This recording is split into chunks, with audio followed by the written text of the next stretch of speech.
background? Mm-mm. No? Okay. Kaylin and Maddox are inside now, so they Can you are all pretty. hear me now? Yeah. Yeah. Ah, I think that we're back up and running. I switched internet accounts here, and we'll see if that makes a difference. If not, we'll troubleshoot in some other way. Yes, so sprites and pixies are in a bit of a pickle and have told you that their kind of religious magical leader will be the answer, hopefully, to their problems. But that was the very same creature who was snatched up and hauled into the nearby mine entrance by one of the winged Talaru that were there. Yeah, you all staunchly entered the mines in 2 waves that eventually all ended up there in a very unique, distinct chamber. Once again, this chamber was off of the main mine entrance, the main tunnel in the mine, and doesn't look to have been a part of the mine initially, but either looks to have been entered into using the kind of odd mining equipment that you saw the Talaru using, and that Wicket got her hands on for just a second, and was a yucky experience. Or they widened an entrance that maybe a crack of some kind that was already there, but it didn't seem to be kind of a part of the mine proper. But upon passing through, you spied a chamber on the floor of which was the burned corpse of the winged Talaru, and beyond that, kind of glowing dimly, the form of the kind of shaman of the sprite pixies in a cage a little farther in. And a variety of things went down at this point. You discovered that those who attempted to pass across the barrier between the tunnel and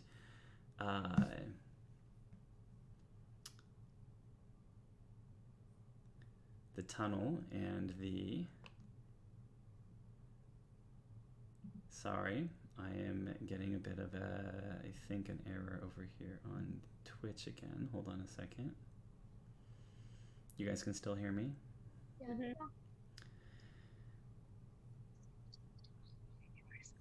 Okay. Wow, technology, I think, is just has caught the general vibe of the country this evening. So it is total chaos up in here. But anyway, we're gonna plug through. Yeah, there was a staggering heat that burned. It seemed anyone who was able to who tried to cross the threshold between the tunnel and enter this room. At the center of which was a large statue with a woman holding a cup and a stream of water and flowing into said cup, and never overflowing. But I think through a variety of kind of things that went down, Pym ended up stepping completely into the room, trusting in the pixie dust that had been kind of sprinkled upon him by Kelva, and after a moment or two, caught completely on fire and basically burned to a crisp. In this moment, Bitsy, using her star map to call down a bit of augury, was told that it was safe for her to enter the room, which she did, and upon doing so had a bit of a vision where she was approached by a starry formed woman who told her that she was closer than she's ever been before, and warned her that she needed to get her friend out of the room, basically. After this closed, the cup tipped forward, water spilled forth from it, and quenched the fire on Pym, not before it had legitimately burned him to char. But it seemed to reverse the effect, and the charred skin kind of sloughed off to the floor in a pile around him. His curly hair regrew itself, and a bit shocked and staggered, I'm sure, because Pym definitely felt the pain of being burned alive. That did not get taken away, that experience. But I think, Bitsy, you pushed him from the room as quickly as possible, and then rescued the shaman, who took you farther into the room and and showed you a place where through a combination of your handprint and the star map that you bear, and a bit of a prompting from your destiny in the form of amber light, you activated a door that had remained sealed, you believe it, until now, which opened. At that moment, you guys felt the heat drop from the room before you. That kind of intense, standing too close to a furnace kind of heat went away. And that is where we left off. Standing in the room, Bitsy at the back, out of sight behind the statue, the form of the shaman hovering beside you. She is a beautiful little pixie creature with golden kind of feathered 70s, 80s hair and a glorious dress and butterfly-shaped wings that look to be made from the bark of like a birch or some sort of a birch tree or maybe like an aspen tree, that kind of sensation to it. And she hovers beside you, the energy kind of suffusing as the door that opened, which was kind of hidden as one of the panels. You saw many panels around the room with different tableaus, murals painted within them, of outdoor scenes with small gnomish figures kind of reaching up to starry night skies from different locales. But this one opened and kind of ground backwards and revealed a tunnel entrance that kind of went in and then turned sharply to your left. And this is where you stand. The rest of you are still outside, just outside the room in the tunnel. Pim recovering from his relatively traumatic experience, I imagine. Akerly with a bit of a burned elbow, accidentally having been kind of pushed across the line, and the rest of you none the worse for wear, from what I recall, other than the bruises and wounds and lack of hit points that you had from the fight just before you came in here, because you did not have a chance to rest or recover after the fight with the Talaru before, in terms of spell slots or hit points. So, what would you all like to do? I'm going to dip off real quick and grab a notebook that I need. Hold on 1 second.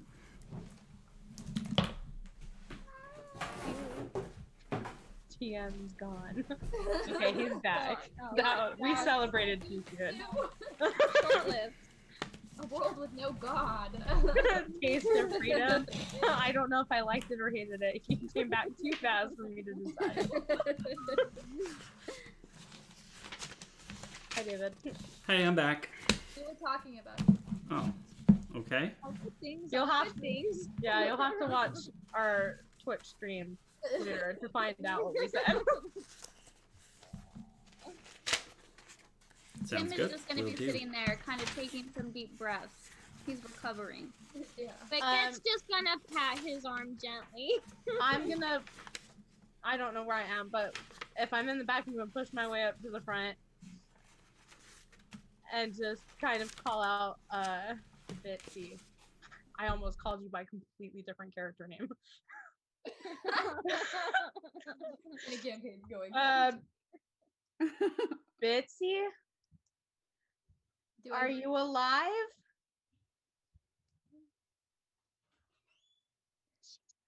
I'm Do I gonna hear- turn to. Do I hear her, Dad? Can I hear an Astral? How loudly do you kind of call her name? The room is about 40 feet across from the tunnel entrance to the door on the other side, so I mean, it fairly echoes around loudly. enough that probably you would hear at least the distant kind of echo of an Azrael calling for you. Alive. I'm okay.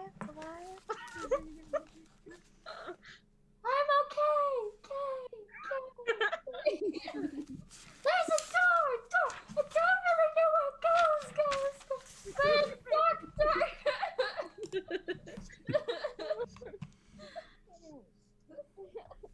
it's I'm gonna turn to the group and shrug and go, well, she's alive. The barrier down? Did you say that the heat had receded? Yeah. Yep, you notice the feel of the heat has dropped significantly. No one's tested anything yet, but take that as you would, whether you trust that or not. I'm not saying anything. I'm not trying to scare you from doing anything. I step through and it burns. I'm gonna look. I'm gonna look at Pimiver and just kind of look you up and down, and then stick my hand in, and kind of like flinch as I do it. Yeah, you put your hand into the space, and it is blessedly normal. Blessedly normal. You feel the sort of normal. It's the air is a bit warm, just with a kind of after feel of kind of heat, but it's kind of a dry heat in the room, but nothing abnormal. I'm gonna laugh and step in.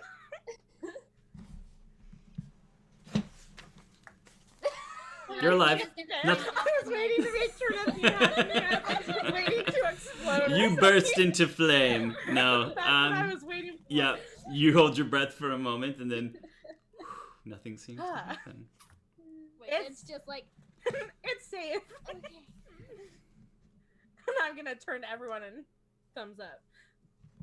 Does that mean we're going to Bitsy? We can't let her go alone. I'm going in. She's going in. Okay, we should probably go to Bitsy. Right? That's the thing. I'm gonna not wait for them. I'm gonna head in the direction I saw her go. I turn Okay. to Pim and I say, "Do you think you can stand?" Wicket No, says, he's been Wicket burned says, I can't help you, and I gently try and lift you up, and I go, okay, you're gonna have to help me.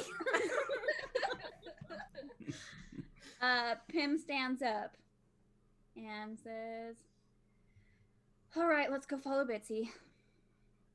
Yeah, let's go follow Bitsy. My thing would be to check for traps, right? Right. I'm gonna turn to the shaman. Okay. Is there traps, do you think? Are traps your thing? This is like your place, right? Like, it's not gonna like kill me. Well, actually, with the facts that I've been presented with recent events, maybe that's not so true. So, I'm gonna do investigation or perception. Okay. What specifically are you checking?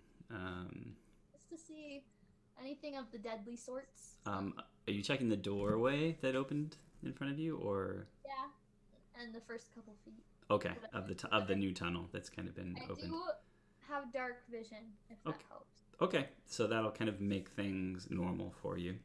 The only light that's in this room is coming from the statue. There's a bit of an aura of kind of silvery light coming from the statue at the center of the place, causing some of the kind of gems in the walls to glitter a bit. If you recall, there's constellations, and at the points of each the constellations in the walls are these gems that mark them.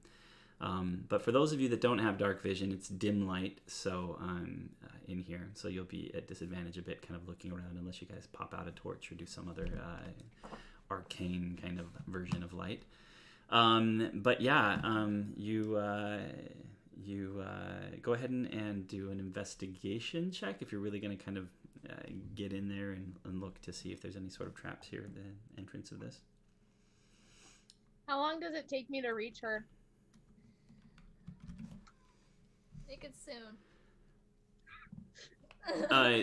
No, very little time. So 6-7 seconds to kind of, if you're walking at a normal speed, kind of across the room within seconds. I'm like power walking because I know her. So. Yeah, It's a 7. I rolled a 7. Total investigation. Yep. As far as you can tell, it's just a normal Wait door, for me. no traps at all. Well, no traps at all. You would die one day. One day. Seems safe. So I'm with her now. We're all Yeah, with you her. round the form of the statue, and you can see Bitsy standing there. The pixie, larger than the other pixies, but smaller than the sprites, hovering beside her on her wings. A bit of golden light kind of drifting down from her form.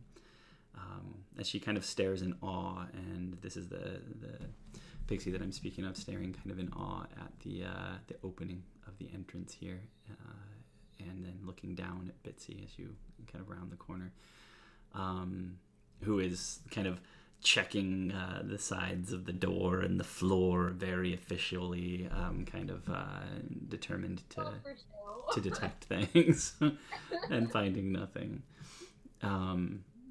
The pixie actually turns when she sees you approach, and you hear her actually say to you,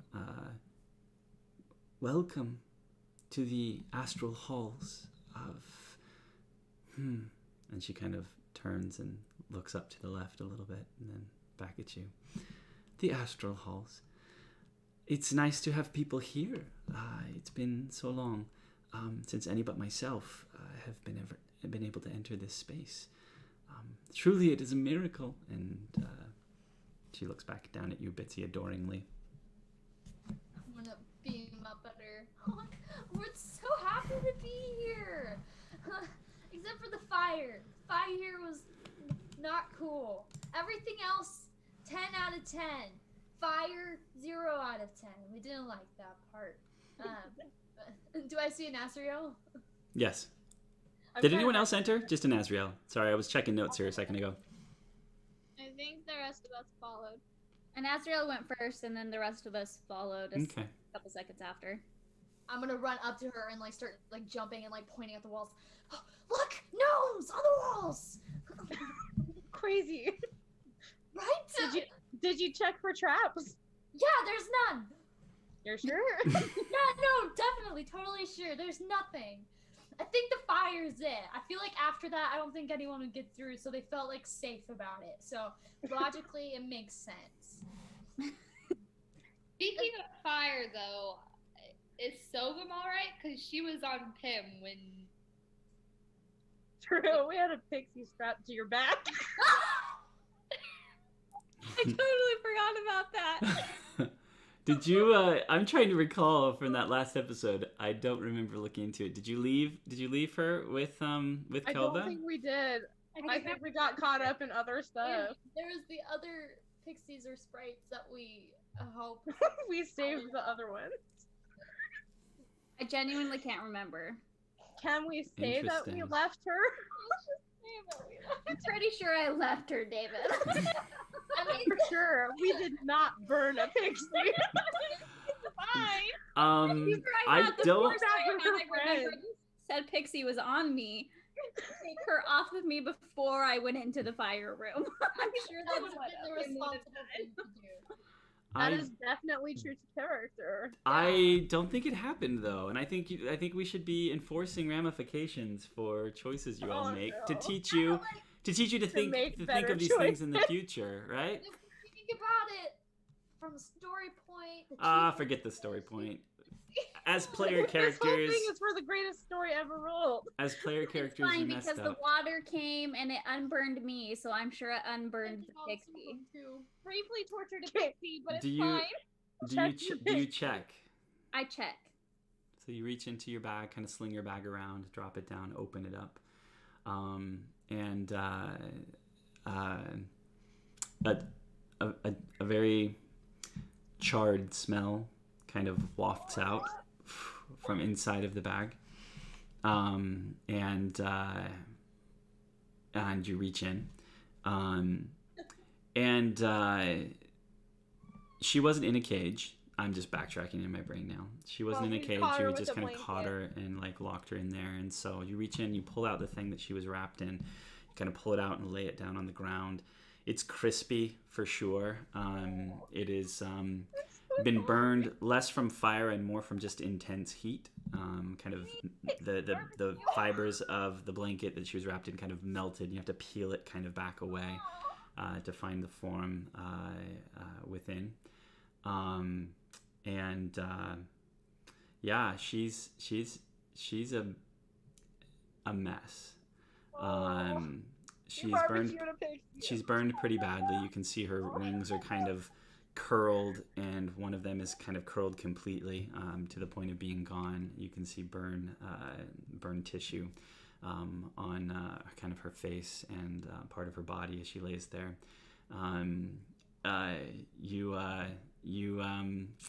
You see this kind of very rapid kind of breathing in her chest.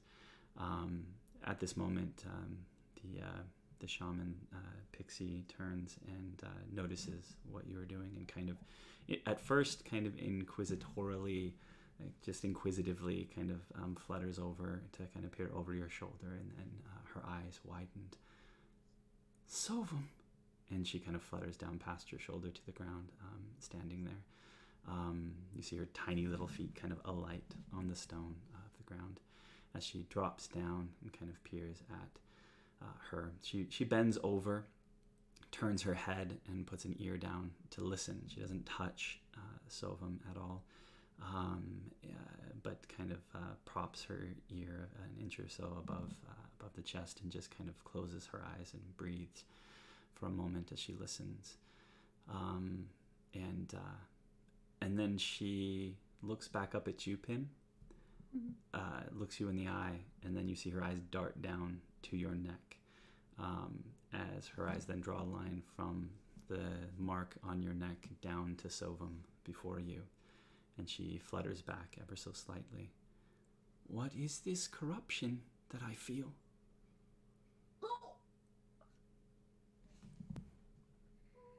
I don't know. Oh, I'm gonna walk over. Oh my goodness. It's gonna be okay. It's gonna be okay. It's gonna be okay. It's gonna be okay. She's still alive? She's still alive? Can I check if she's alive? The shaman looks up at you and says, "She lives, if you could call it such. What is this corruption? How did it take place? What has happened?" Earlier today, when we found her, she placed her hand on my neck to see if I could be trusted, and I'm not entirely sure what that did, but I've been hearing this voice in my head ever since. You are hearing voices. Started to change. She was sick. Yes. And Sovum, she was sick, you say, before she placed her hand upon you, or? She was sick before, but not as bad. She got worse as we traveled. It is the work of the Talaro, I fear. My people, did you see them before you came in? Yes. And how are they? I think, Bitsy, were they mostly okay? Were you the one who checked on them? Okay, but they're all sick too. With the same sickness as these? Yeah, they're not doing okay. She takes a deep breath and kind of leans down. This is bad news indeed. Can you help them? I can try, she says. And she kneels down very delicately. You see her reach into kind of a small satchel made of kind of natural organic materials that hangs around her shoulder, and she reaches in and you see her pull out a very small seed.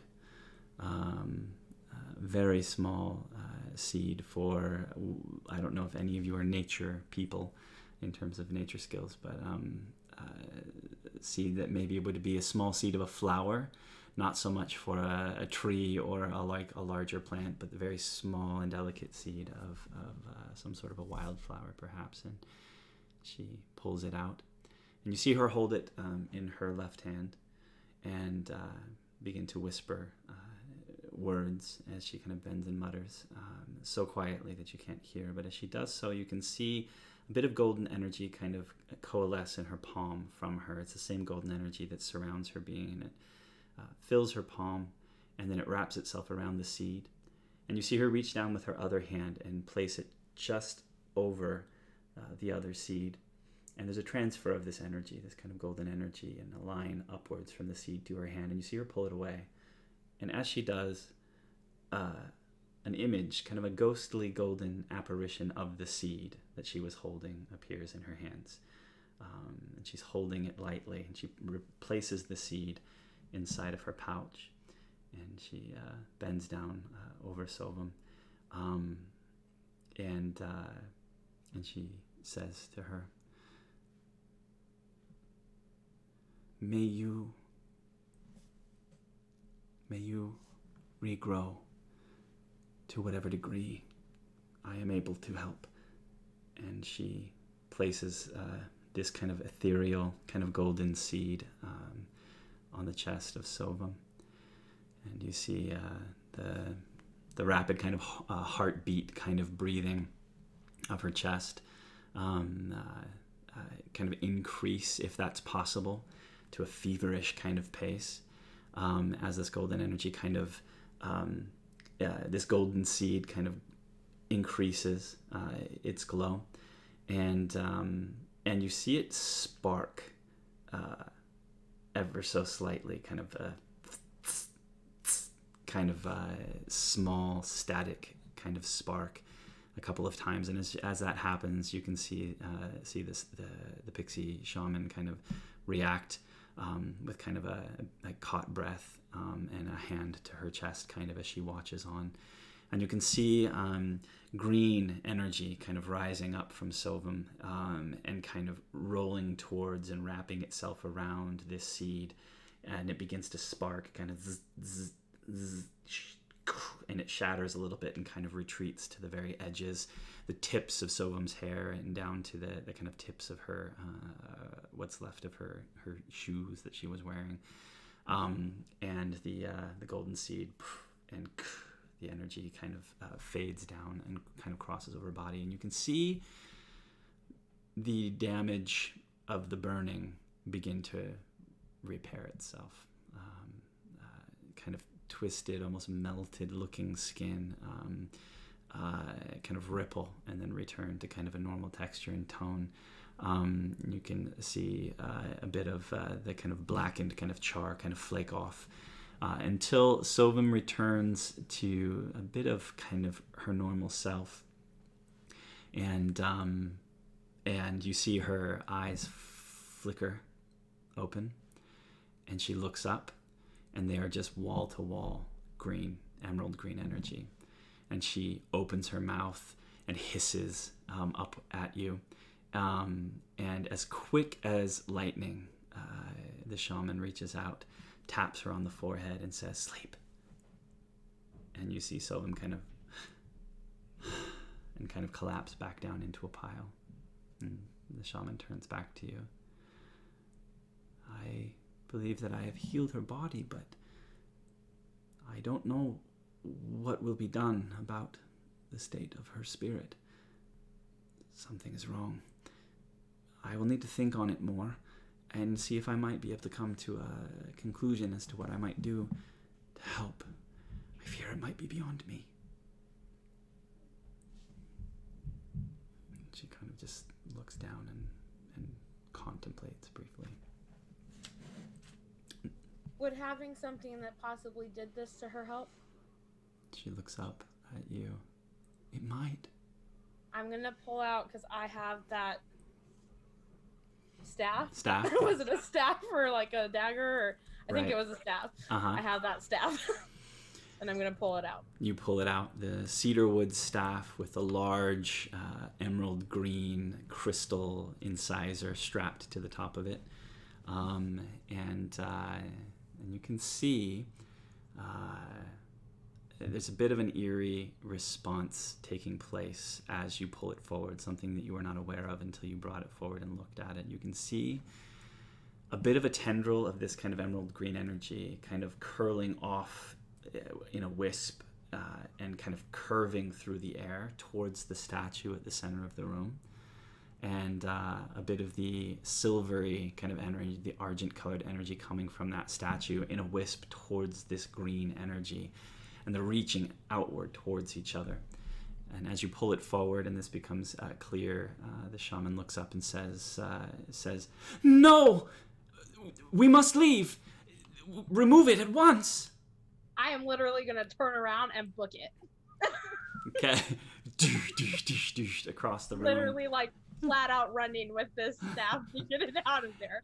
Your feet splashing through the water near the remains of the pieces of Pym that had burned off and fallen to the ground where he had been doused. As you run from the room. As you do, the tendril of green energy coming out of the incisor stays oriented on that statue as you run, and the two pieces reaching towards, grasping each other. And as you pass it, kind of nearing the gap between the two of them, it closes ever so slightly. Do not let them touch! Do not let them touch! I'm gonna stick my hand in between them. Where am I at this point, David? You again fairly quickly. It's a relatively small space. Manage to kind of pass and enter into the tunnel on the other side of the room. Should I javelin throw it or run it outside?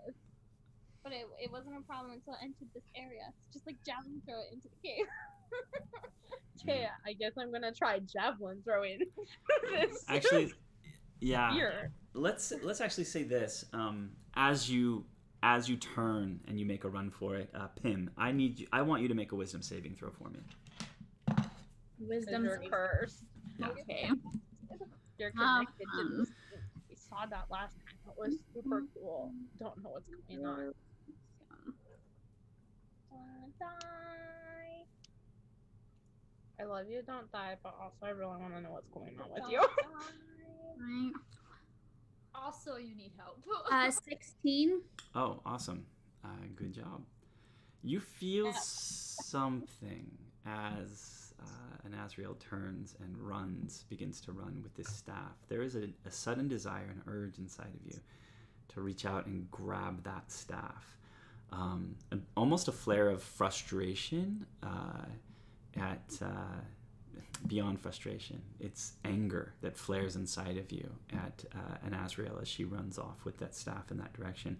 You shake it off real quick, though. It hits and then kind of goes away. Maybe partly because you're still fairly overwhelmed with the experience, a kind of after image in your soul of the trauma that you've just experienced and that kind of spiritual pain that's left of having gone through that experience overrides this other thing, but you can feel it trying to push past that into your mind. You kind of shake it off, and it's nothing too bad at 16. So, but the shaman does look up at you and say, "Take Sovum, bring her. We must remove her." And she kind of looks up at you meaningfully from the room, and she doesn't say it, but you get a hint that she almost included "and you" from the room. Come, let us reconvene outside. And she kind of flutters off in the direction that an Asriel just kind of ran. You guys hear the patter of her feet. Then yeah, I am aiming for outside. Okay. So you reach the tunnel, and then what? Were you going to do something there? So just stay in the tunnel. Am I keeping it in the tunnel or am I taking it outside? The outside is like 30-minute walk away. Just stay in the tunnel. How long would it be if I'm running? It's still like 20 minutes. Oh, if you're running all the way out. So there's the small tunnel. I don't know. I'm trying to decide. When I say tunnel, there's the small crack that kind of connects the main room to the mining tunnel. You reach that. Do you run all the way out to the main mining shaft? The stuff is following me. If I just javelin throw it, it will. Okay, I'm choosing to trust you. Just trust me. Okay, so then I stick my hand over to keep them from connecting wherever I am at this point. I'm going to look for a place that tunnel, whichever tunnel Beth is talking about. Okay. The crack tunnel. Remember how we were in the tunnel and then there was like the secret thing that we would stick our hand through and burn ourselves off in the room? That little entrance? That tunnel isn't affected by whatever's in here because it's not part of the sacred place. So just toss the javelin. Okay, then I'm gonna javelin throw it into there. Okay. Okay, so partway across the room, you pass the statue. You see them trying to connect. She screams, "Don't let them touch you!" You like, yeah, kind of throw this javelin. Oof, how do we do this? Let's just make this, I guess, an athletics. Let's just make this an athletics check. That is not good. All right. Cool. Yeah, just do it. Oh, Just please. do it So well. much pride on you. Just do it well. Well, that sucks. Don't throw it. It's wrong. No, it's too late. You already threw it. So how did you do? Just run. How did you do? How did you do? So I'm A 4? Yeah, so as you're running and you hear her scream, you knee-jerk reaction almost, just like, oh no, you see the entrance, you throw this in that direction, and as you do so, you slip ever so slightly in this water that's on the floor. And the shot goes wide. I mean, with a 4, it falls short of the tunnel and like off to the side by 6 to 8 feet, and kind of hits the ground, and you hear the sharpness of the crystal itself kind of on the stone as it hits the ground. I knew I should have kept running. But wait, If- but if I we're have- running now, are we? Can close I to like somersault and pick it back up and keep going? It's a 4.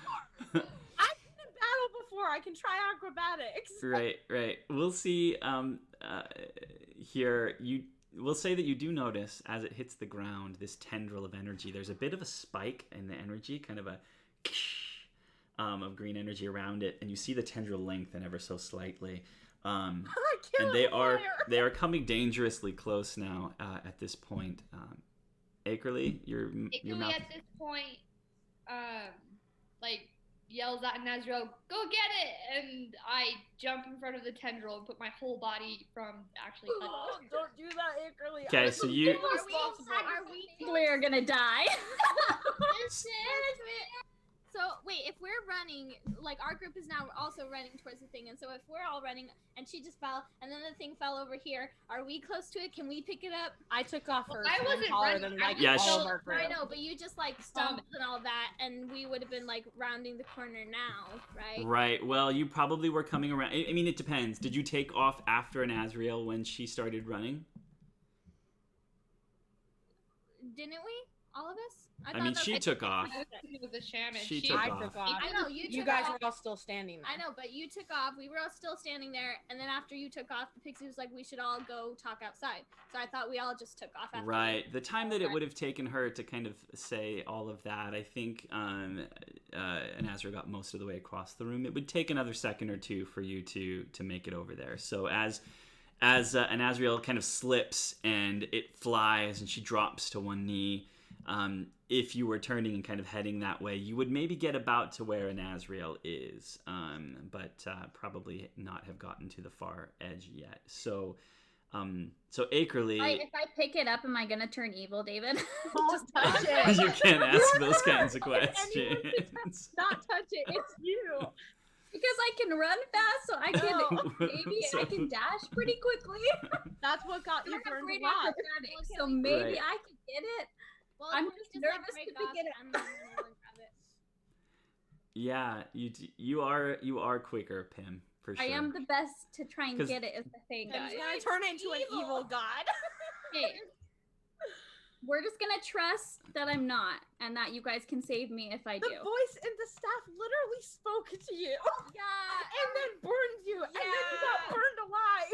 I think we should just like run over. But our other option is to let it touch the thing, which just seems like bad too. How But far are maybe we from one the of us staff? can reach it. Okay. Make a character choice. How far are we from the stick?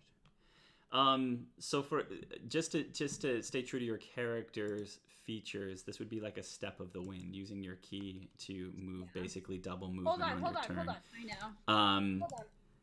You guys Before can you do see it on the floor as Akerly and Wicked, if you guys were moving, maybe Bitsy behind. I'm not sure who picked up Sovum. Who snagged Sovum? Well, I think Pim still has Tim some. has her. She was on the ground. So Pim, did you scoop up was on the Sovum? ground. And you guys turn, and you guys are reaching kind of just about to where an Azrael is, and you see this kind of flare as it hits the ground, and the energy kind of begins to swirl upward, and come perilously close. How So far are we from the stick? Guys, Guys, I have face step. What does that mean? okay, That means I can teleport to the staff, right? Yep, I believe that is something that you can do. Beefed it, but saving it. That's what an Astral does best. Once per short rest as a bonus action. Teleport up to 30 feet to an unoccupied space you can see. You bet. Yes. Okay, we're gonna face But that. even if it's literally just 8 feet away, like. So you guys- In 2 seconds. Yeah, I so don't you know, all I was watch. gonna get up and run, but then everyone. I still throw myself. I think it's in- cool, just from a kind of a story. This is kind of a cool redemption moment for you as you throw it. You're like, Like, oh I shoot! fall to my knees. I'm like, oh crap, and just You kind of see her gold slip and light, kind of then fall. I have it back in my hand. Right. That's what I'm saying. And you see her kind of look at you guys over her shoulder as she realizes you're coming around and seeing this kind of slip Ain't that no she way made. someone else is No, thinking that. as soon as Akerly throws herself between these things, I'm like, she's squishy. And we'll say this. We'll see that also Face Akerly that. running to jump between. You see Pim running around, and you can see Pim eyeing the staff. And you can almost see him kind of gearing up to do his like quick step monk thing. And yeah, you dig kind of down deep inside. You call up your magic with maybe a bit of a whistle or a hum, and you guys watch as she kind of becomes this sort of vaporous energy, can kind of streak across and reappear next to the staff. You reach down, you grab it. Yeah, and Okay. I'm gonna pick it up and keep running now. What- Yeah. And so we'll say that you make it into the sort of kind of crack at the front of this area, and you can see that the proximity, kind of the distance here, this proximity seems to cause these tendrils to the green tendril on the tip of the thing is still kind of reaching out and backwards, but you can see the silvery kind of tendril coming from the statue has receded back to kind of gather just around the form of the statue.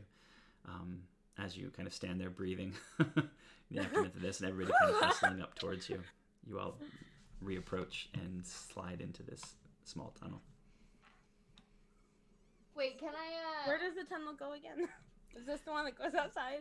Back outside. Yeah. There's So it- there's there's kind of a the main crack, and kind then of a main there's tunnel. And you guys follow the main mining tunnel, and then there's a small kind of crack off of that mining tunnel at right angles to it that you went through for maybe 10 feet or so, that separates this main tunnel next to from the thing. room that you were in. So you guys are in that small kind of crack of a that's the one tunnel. where Little the- fissure. Where And, magic stuff is. Yeah, and you guys come out into a much more mundane, kind of ordinary mining shaft, although it does look to have been abandoned for quite a while. What would you guys like to do?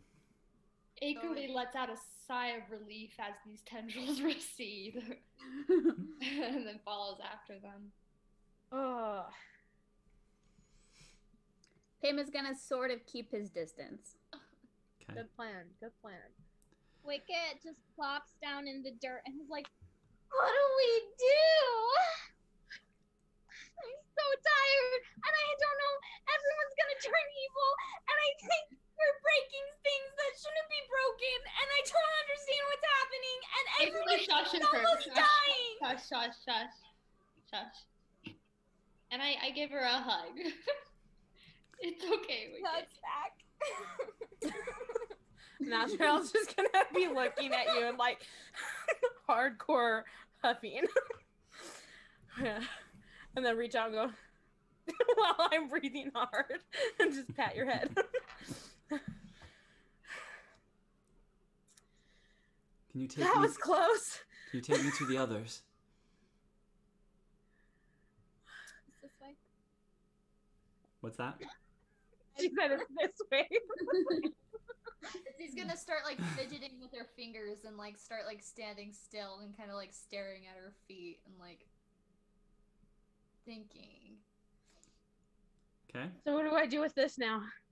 I'm gonna look at. Did we ever actually get a name for this chief dish? Shaman. No, you've not Shaman. asked. There we go. So what do I do with this? Shaman S, your worship, Female. Highness, your priestess, Your Majesty, goddess. your highest, most. You're not helping. All of the above would be fine. No. I'm may- just gonna hold it up.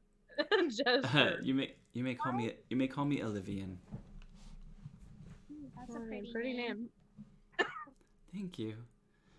Why is it evil? If you can hold it for a time, if we can get it as far from here as we can, I must decide what to do with it. If there's any chance that I might be able to use it to some degree, or call on it, or at least use it to come to a better understanding of what's taking place. I don't know if it's the cause, but I know we interrupted a ritual taking place where this is being used. It is borne by the Talaru, who obviously captured us in their traps, and there is much I've forgotten about the Talaru. We fought them, I know, but I forget why and for whom. Our memories do not go back far, but there is something there. If only I could remember. And she kind of fumbles for a minute and kind of stares off into space, and then kind of shakes her head and looks back to you. It will come in time, I'm sure. I just need space and time to think on these things, but I fear if the others are like Sovum, I might be needed much sooner than later to keep them safe. So outside. She kind of turns and looks longingly at the chamber behind, kind of through the tunnel, kind of crack, and down at you again, Bitsy. I'm gonna look and then look back at her. It is all right, she says. It will stay there. It will be there when we return, but it is probably best that we rest for just a little while before going through. I can't be sure what's back there or what might wait. All I know is that it is important that you are here and that the passage forward has been opened. But beyond that, I'm unsure. Do we go close the door? Cause I kind of left it open, and I was always taught to shut doors. It was like an air thing. You don't want to let cold air out, and then, if it's hot out, and you want to keep cold air inside, and so we shut doors. But if you want to keep it open, that's fine. Maybe you are right. The Talaru being here, there's no telling what else might be around. Perhaps it is best. Yeah, okay, I'll go shut the door. I'll go get the key. And then I'm gonna... Okay, so you head back into the room. The rest of you start heading back out, or are you going to hang tight for a second? I'm good! You guys can go without me! Character choices! I think we should just stick together and hang tight. It'll only take 2 seconds, right? Yeah. So let's just wait. So you It might not have 2 seconds, which is the shaman's point. And I forget her name already. Elodie? Olivian. I'll sit here at the front and wait for her if you guys want to go out. I'm Okay. gonna nod. Okay. Okay, so you all take off. Bitsy, you turn and you kind of scramble back into the small kind of rough-hewn tunnel between there and the thing. As Pim, you kind of drop to your butt back against the side of the tunnel, thinking. Holler if you need help and try not to die. Bitsy, you pass through and into the tunnel and into the chamber, which kind of waits there in the same manner as you found it last. I'm gonna slow down though. Okay. Bitsy's gonna... The intent was to be quick. The intent was to go in and grab it and get out, but she's gonna pause in front of these... Was it murals or engravings? So you as you look, if you kind of move off to the side and follow the wall around to your left, and you see that the panels are each separated by kind of a carved kind of protuberance, kind of a column, but like a faux kind of half column that separates. It's been carved and creates a space, very kind of Rivendell-ish, with kind of pillars along the side, and then this kind of space in between, upon which it is painted. Go ahead and do. Why don't you do? Give me a perception check as you kind of pass, and unless you're really wanting to get close and touch and feel and kind of get a sense of this thing. As you're walking, it would be just kind of a perception check. Slowly walking. Okay.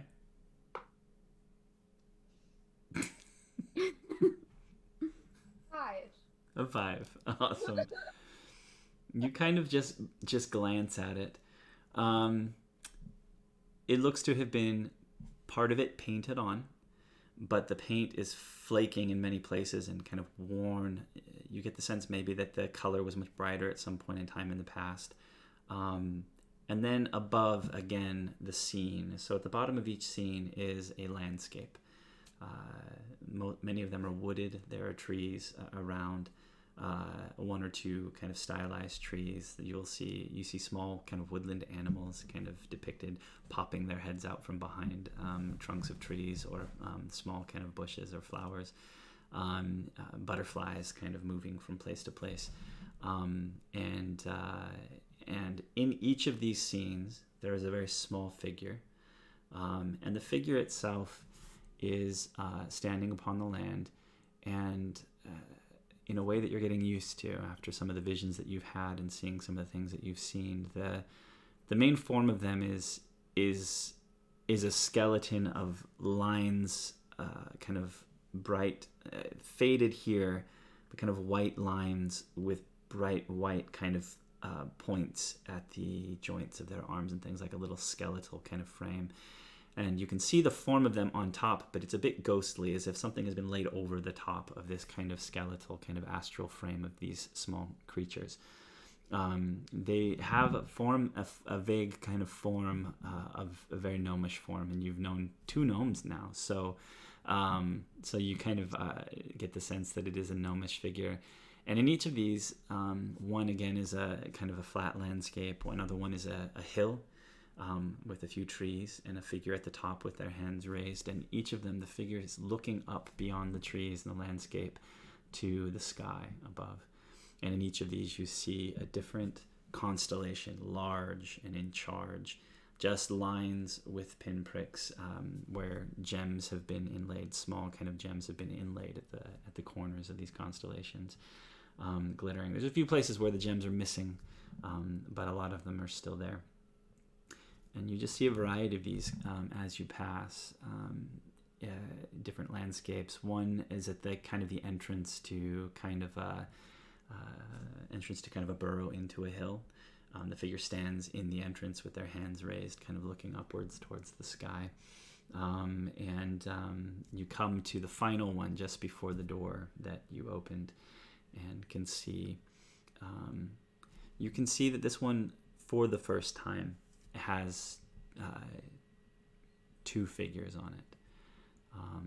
One astral, like the other ones, with the lines of light and the pinpoints at the joints, and one that is the same size as that one, but is a more shadowy, and in some ways shadowy, made from kind of darker paint, but also in some ways more concrete. No lines, no pinpoints of light, just a figure dressed in kind of darkened clothing, kind of standing there beside it.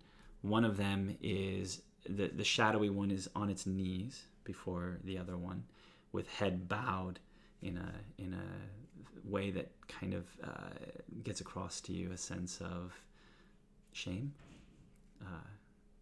or guilt, or that they're being punished or called out in some way in this form. And the constellation above, the gems are larger on this one than they were on the other ones. You can see there are more kind of continuing off in the other direction as you reach the door, but you do reach the door at this point in time. What do you do? I'm gonna sigh. I'm gonna look around. up to the door and like pet the side of the door. I'll be back. Don't wait long. I'll be back.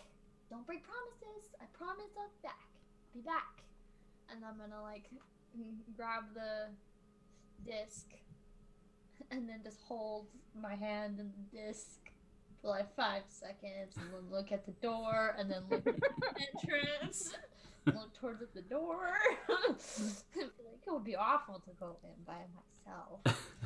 Very, very bad. I will say the door opened kind of inward and kind of pushed backwards until it laid flat against the back wall. So you're gonna have to walk in to get to the door, and you still have the star map. You pulled it out when it opened. You kind of released it. You pulled it out, but you can see the space for both a hand and the star map kind of recesses to go into the door. But you can't help once you're in seeing down towards the left, and you can see this tunnel heading off and downwards. And you can see it runs level for a moment and then drops off. You can see steps for just a second, and it descends into darkness beyond your 60 feet of dark vision, kind of into darkness. Bit of a musty kind of underground kind of smell coming from that direction. Typical earth and moisture smell. Oh, we made mistakes. Mistakes of coming in. See the mistakes of coming in, and then you struggle coming out.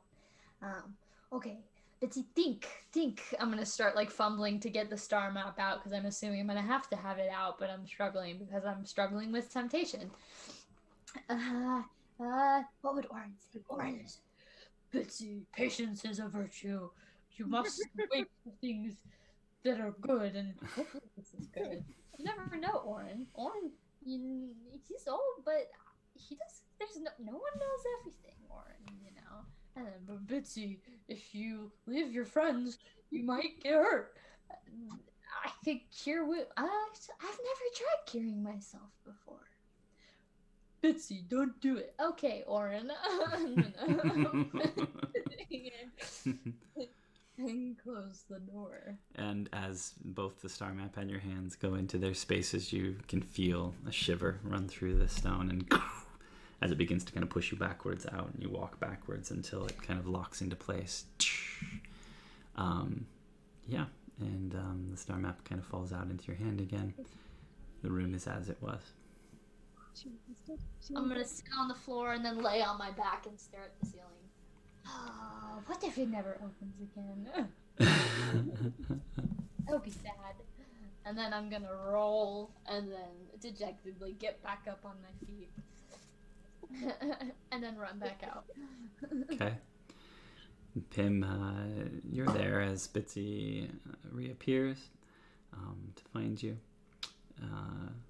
And for the sake of time, I would say the two of you stand and begin to walk back to meet with the others, unless there's something you all would like to talk to each other about on your way.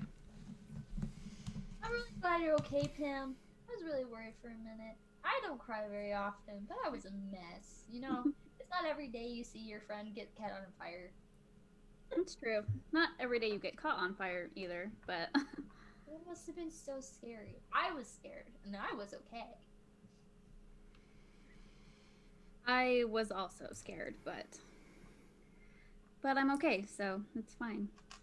I mean, getting caught on fire isn't fine, but you're okay, so that's fine. Grand scheme. I'm glad you're okay. Me too. I had to shut the door. And you shut the door? Yeah, I shut the door. I mean, I didn't Really have hard. to, but I did. Because I'm a good person. At least I try to be a good person. So I shut the door, and I walked away. That must have been hard. It was. Thank you for acknowledging that, because it was really difficult. Because part of me is like, destiny calls, but part of me is also is pixies are sick. So it was like, I feel like it was a crucial moment in my life. And I'm never gonna forget it. Well, I learned anything today, it's that it's probably better to wait, until you know for sure and have people with you. So Patience is a virtue. I feel like you get along with someone I know. I feel like you guys have a lot in common. You guys both like waiting. So I do like waiting. yes, you get along. And you walk in companionable silence, mostly. I'm sure Bitsy says more than one more things on the way out. And you exit the mine shaft to this glade where you stopped the ritual from happening, to find Kelva there, kind of nervously flitting back and forth over the forms of the pixies that are still laid out on this stone.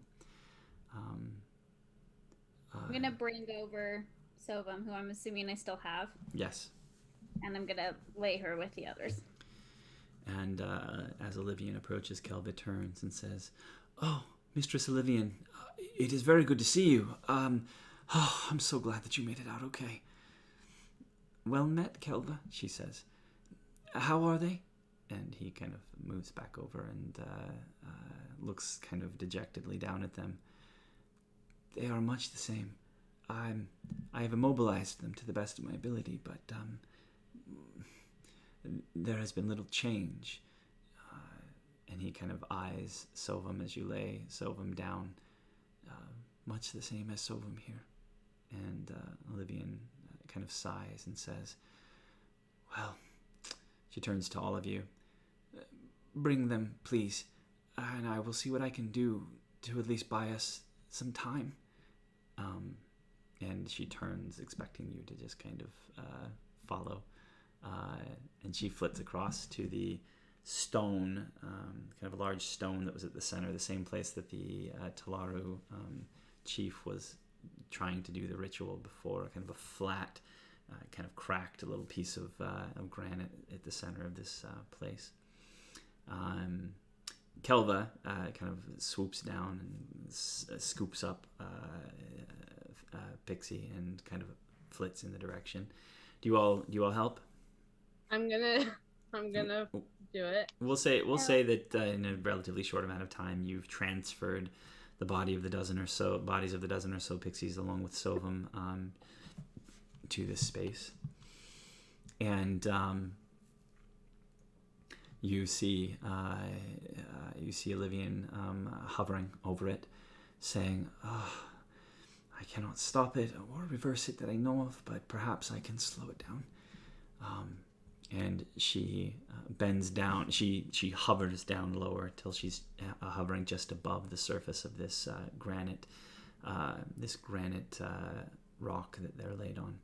You see her reach her hands out across over the top of the rock and begin to whisper and mutter words under her breath.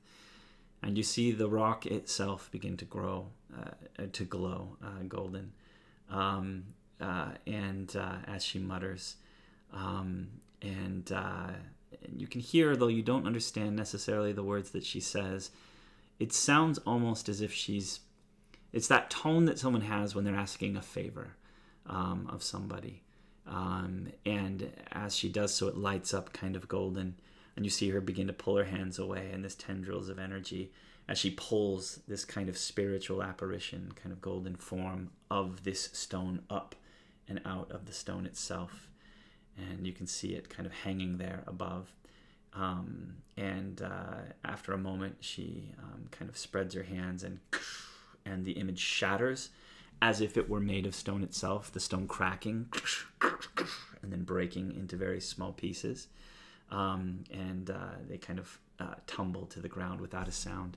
And she kind of swoops down and she scoops up some very small shards of this spiritualized granite. And she moves over to these things, and you can see her almost insert them into the skin of kind of the neck area of these pixies. It doesn't make any pressure or indent, but it slides in as if she's piercing them with these small shards of this granite stone. "I bid you to remain until something can be done. And you can see the same reaction, a lot of these green kind of fizzy sparks, and this fight between the golden energy and the green energy as the magic that she's trying to do takes hold. And you see a lot of kind of rapid eye movement and a lot of kind of fluttery movements in these pixies that are kind of glowing green around the edges.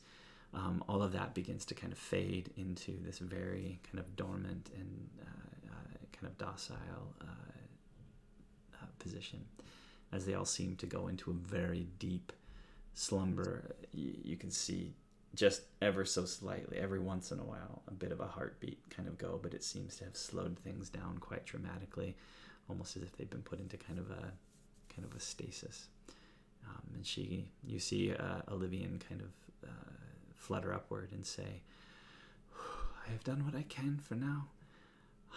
I will think on this and see what might be done.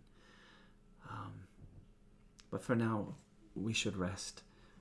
I am overwhelmed from resisting the power of the cage that I was in, and now the use of my powers, and must recover." And you can see her kind of flutter a little bit, and Kelva kind of goes over very very caringly and kind of holds her kind of up and kind of helps her to settle down onto the surface. You all, what will you do?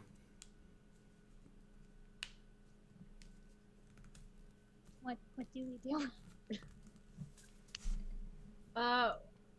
What time is it now? It was nighttime when we left. Right, it's starting to get relatively late into the kind of evening, so sun's been down now for a while. We should probably rest too, don't you think? Yeah. Yeah, I'll take first watch. great, because I'm exhausted. Okay, so you guys settle down. We'll say, for the sake of moving things forward, you pull out bedrolls and do campfires and kind of create this space here, a small camp for yourselves. Dawn is happy to see you, by the way, Akerly, as you emerge from the tunnel. Kind of walks up to you and neighs at you and kind of pushes her head in your direction. You feel her nerves lessening, that she was anxious while you were gone. And you can feel just a hint of consternation from her, a "don't leave me like that again" kind of sensation from her. But in any case, yeah, you all settle in. And I think that's where we're going to take a break real fast before we continue on. So we'll take just again, 8 or 9 minute break, 9 or 10 minutes here before we pop back in and see what tomorrow holds. Awesome. Yeah, see what tomorrow holds. We'll be right back here in just a few minutes. Those of you that are with us, I'm just now noticing Cake72 is horrified that the first time he or she decided to watch a D&D stream, we killed a pixie or burned a pixie. I'm so sorry. Sorry. You really should check out our earlier sessions. Right. There's They're content. less horrifying. Next time you'll check your pack to see if there's pixies in it before you go in. My bad. We forgot. Never go into dangerous places that could be dangerous and harmful with pixies in your backpack. Lesson Really learned. wasn't expecting to catch on fire. Right. That kind of been foreseen. But we will be back here in just a few moments. Hang tight with us, and we'll see you real soon.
We're back.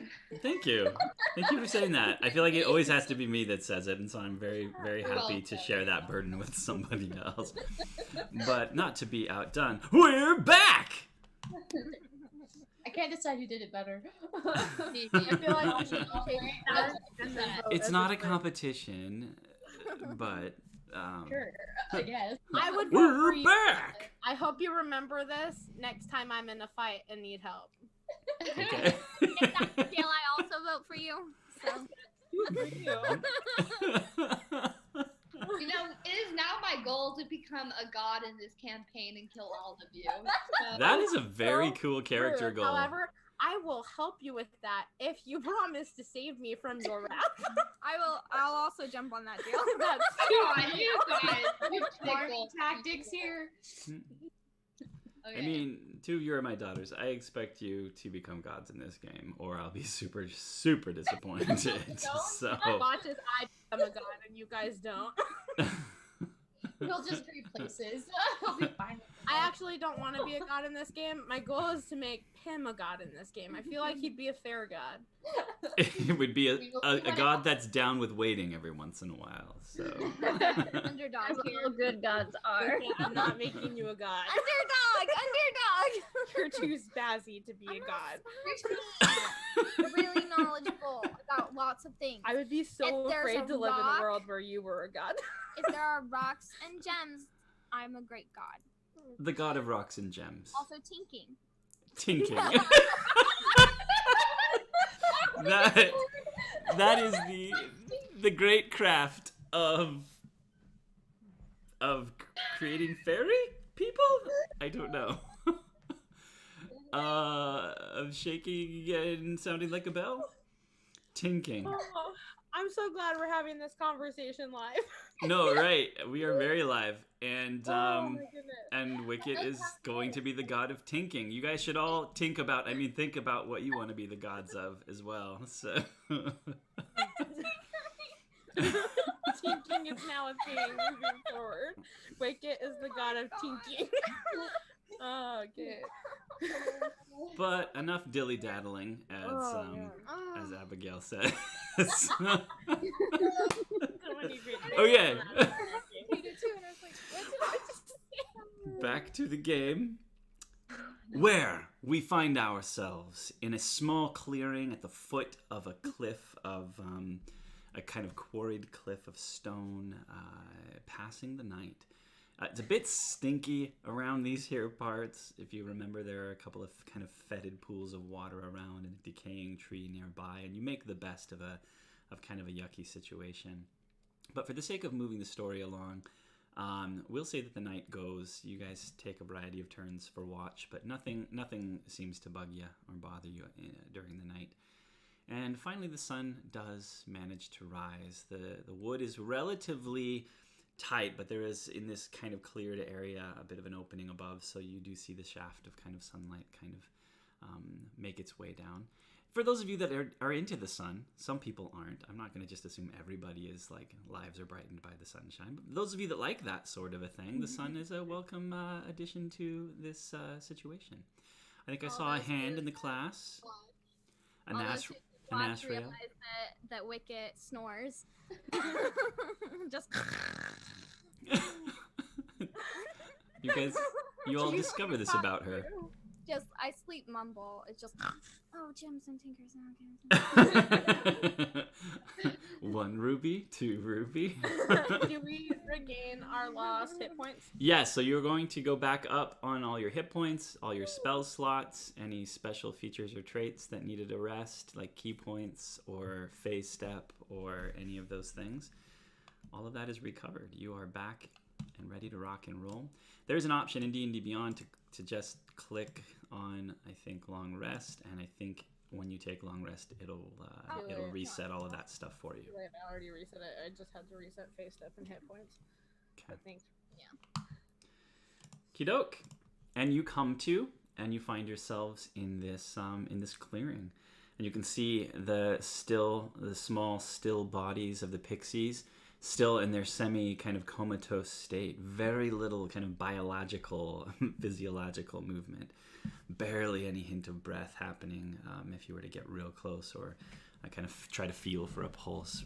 Every long beats between beats, they seem to have been put into a sort of magically induced stasis through the magic of Olivian, who greets you in the morning and kind of flutters down as she sees you waking, and says to you, I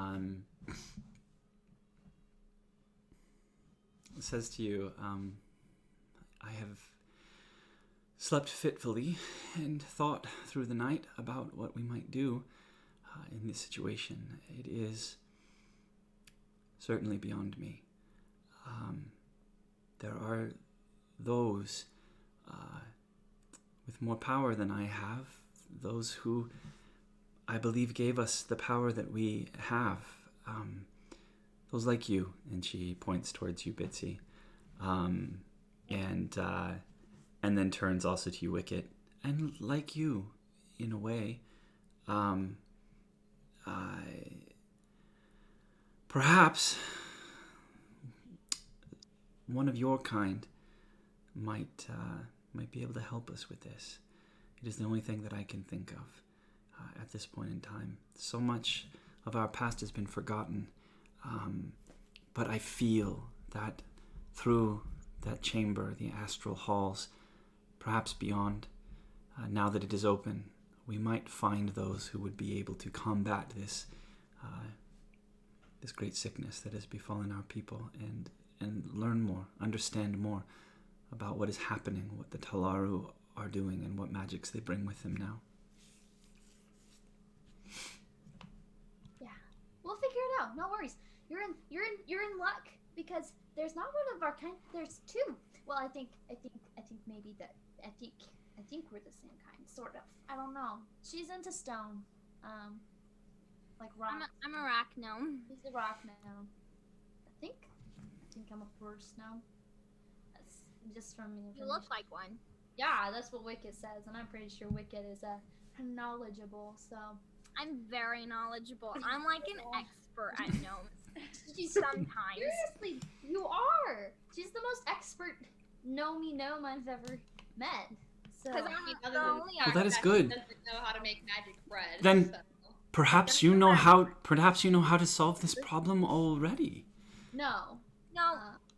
But Oh, we'll find out. then you must find someone with even greater knowledge than your friend Wicket. That I might. mean, I have a lot of knowledge. I could try and figure it out. I mean, we'll put our heads together. Not literally. It's a term. I don't know what you. It's an expression. It is okay. It is a metaphor of kinds. I Yeah. understand. For my magic operates on a very similar principle. The essence or symbol of a thing, what it represents, that is something that I understand. Man, that's deep stuff. Is it? Yeah. Metaphorically. It's Right. not like literally deep, but you get that. Deep like a root, or the deep caverns of the earth, right? We have no time for metaphors. We Oh. gotta solve the problem. You're right, of course. That is very responsible of you. I think so. Well, Okay, Wicket, let's put our heads together. Okay. Olivian turns to you, Pim, as they say this. This means that they will work together to solve the problem. You're welcome. It is a figure of speech, so to speak. Your Oh, speech. I didn't know. Astral is just gonna be looking back and forth at all of these pieces of conversation happening, and just laughing and shaking her head. Perhaps they have more magic than they even know, she says.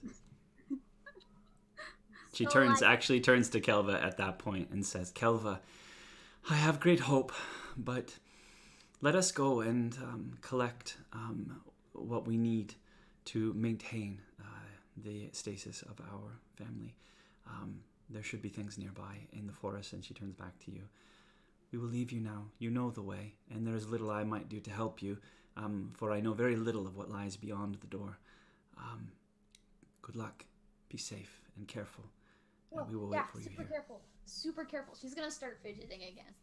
Yep, super careful. Super careful. Can we go now? Yes. Yeah. Let's go! She's gonna start running. Before we go in, I walk over to Dawn, and I pull out a slip of paper that I assume I had written before I go to bed.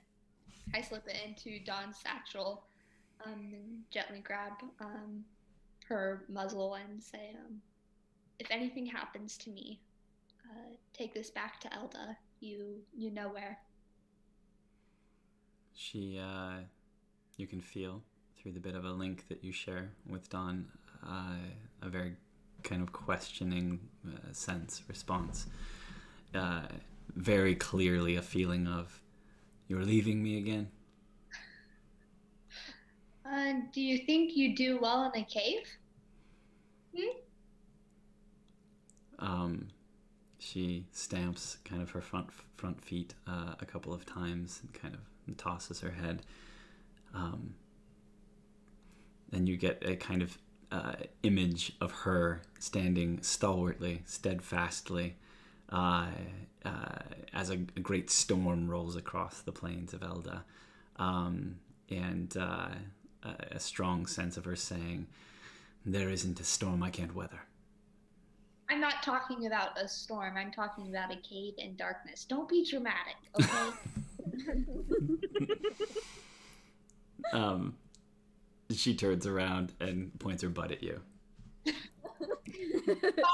be that way. As long, just do as I say and eat, okay? Just do your thing. I'll be back. Wicket walks by and pats Dawn, says, she didn't mean it in that nasty tone, and then follows. Bitsy's gonna run from the entrance of the cave. Guys, come on! Let's go! Nah. And Astral is gonna eye Dawn warily from a distance and then turn and follow Bitsy. I'm gonna follow too. Okay. What it's worth, I'm really glad the horse isn't coming. As Sad. As we walk through this tunnel again, I do turn to Wicket and whisper under my breath as I touch my hair that I had burnt some of it off when Bitsy pushed me the other day by accident. And I whispered, does it look okay? It looks good, it looks good. I couldn't even tell. Really, I didn't even realize you did that until you just told it to me just this moment, and even then, I really don't see anything at all. You look great to me. Okay. I know it's stupid to care in these terms, but No, you still look like a warrior goddess still. that helps. That helps a lot. Thank you. But what would you be a goddess of? Think on it. Think on it. Dilly dallying? Of dilly daddling for sure. The goddess of dilly daddling. I love that. That's just been created. You don't even know where it's gonna come or what it's gonna mean. Okay. Well, you all travel back through without incident through the mining tunnel until you see the hint of a glow coming through this kind of enlarged crack that you follow through into the chamber beyond. It sits as you left it, and the only difference is that the body of the winged Talaru is no longer there, and the remnants of Pim's traumatic experience are also not there. The floor is dry. The stream of water continues to flow from some place above in the ceiling into the cup without overflowing the cup, and everything else remains as it was. Is it still burning? You tentatively you don't feel anything as the rest of you approach, just for speed's sake. You also kind of don't feel that same intense heat on your face as you approach the edge of the tunnel. Okay. I'm gonna walk straight in. Okay, no problem. I'm gonna follow. Yeah. And pray. Wicket kind of runs up to Bitsy and kind of says, "So, what exactly are we like looking for? That's like, us gnomes are supposed to figure out exactly." I feel like, well, as gnomes, I feel like we're looking for, what everyone else is looking for in life. I mean, purpose and, I'm like, Yeah. calling. sense, but Something I'm to, like, kind of talking about like right now for the pixies. You're probably looking for a gnome more knowledgeable than either of you. yeah, some knowledge. Probably from that lost nation of gnomes that everyone keeps talking about. I'm very knowledgeable. Yeah, and I feel like Wicked's very knowledgeable too, so I feel like it's gonna be very difficult for it to find someone more knowledgeable. Yeah, so find someone Obviously more not looking knowledgeable than me. for a gnome. I I mean- didn't know many gnomes myself more knowledgeable. I was fairly knowledgeable. And I watched Wicket fix a well once. It was very impressive. See, It's true. if like- Wicked's not the solution, then it's not gonna be another person. It's probably gonna be some lost relic of magical abilities. That makes sense. Yeah. I'm sorry I requested you. Don't do it again. Just let us gnomes handle it. I'm gonna look down at Wicked. And I'm gonna point the walls as we pass. I'm not gonna look at the walls. I'm just gonna gesture to the walls. See, look, gnomes. I don't even know what these are picturing, but they're kind of glorious. So just let that, just leave that there. So What kind of gems are they? I'm assuming Wicket knows. In the wall? Yeah. You approach and kind of take a closer look, and they seem to be diamonds, just clear, crystalline diamonds set into the spaces in these walls. Wow, Pure white. so pretty. Right? Don't touch it though. The paint is kind of flaky, and I don't want to damage it. It's doing that pretty fine on its own. Yeah. It's just really pretty. Those diamonds are so sparkly. Oh, are they diamonds? Yeah, they're diamonds. They're so pretty. Diamonds are like one of the prettiest gems, in my opinion. Followed like by moonstone and emeralds and rubies and other diamonds and things and gems. I really like them all. And they're all kind of my favorite, which means diamonds are also my favorite. I'm gonna be like nodding vigorously to like everything she says and like like my star map and being like, I've never really heard. I don't know a lot about. And I'm gonna like start moving it towards the wall. Are there purple gems? Because I've never really. I don't know a lot, but I really like purple, and I feel like if there was a purple gem, it'd probably be my favorite. Amethysts are very pretty. As they're going back and forth, Uh-huh. and Asriel is just slowly gonna slow down unnoticeably and drop back to walk next to Pim instead. Okay. Acrely walking behind these two gnomes, just nodding, listening to their conversation, and like in her head giving comments, but not saying them out loud. It's hard to get a word in edgewise when a bunch of gnomes are in the group. All of this talking as Bitsy arrives at the door and begins to slide the star map into place. You were saying, Bitsy? Yeah.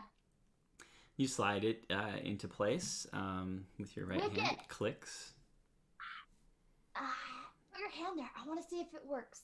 If I need my hand, or if it's your hand. Is it a gnome thing? Is it a me thing? Or is it like a Wicket just real quick sticks out and touches. Okay, so once again, there's kind of a recess that's kind of a hand-shaped recess. And you reach out to slide your hand into it. And as your hand slides into place, you feel a very sharp and searing pain in your hand.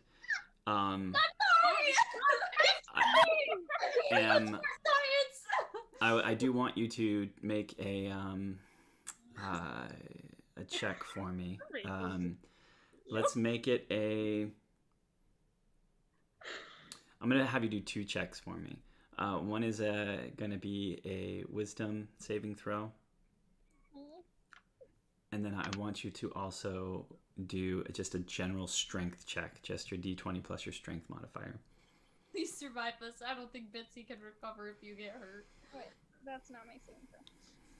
It's the same. It doesn't matter. Okay, so What's the first number? 9 for wisdom. Okay. And Oh, that's good. nice. And plus my strength modifier is 18 for strength. 9 for the wisdom. Okay. As you Makes sense because you just touched something you shouldn't have.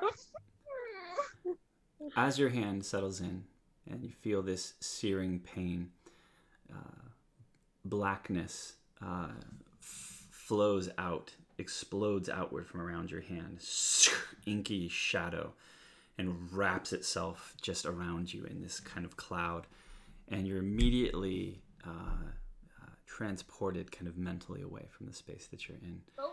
And the darkness swirls around you as you feel this, and then drops, and you are no longer standing in the room that you were in before. Instead, you are standing in a chamber lit dimly by the flickering of torchlight. And it is stone. The floor is stone. The walls are stone around you. Obviously constructed. Not rough stone or a rough cavern, but it's a place that was constructed. But you can see rubble in places around you, piles of rubble where walls have caved in, pillars have toppled over in this large space that you're standing in. And you hear a cacophony of voices shouting, screaming, both in pain and in challenge, in the space around you. And as you kind of come to yourself and you're looking around, you see a full-scale battle taking place before you. And it is a battle between gnomes.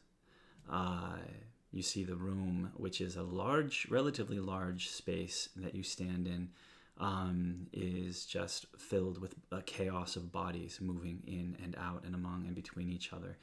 And they're dressed in a variety of different garbs, but they're clearly kind of indicated. There's a difference between the way one group is dressed.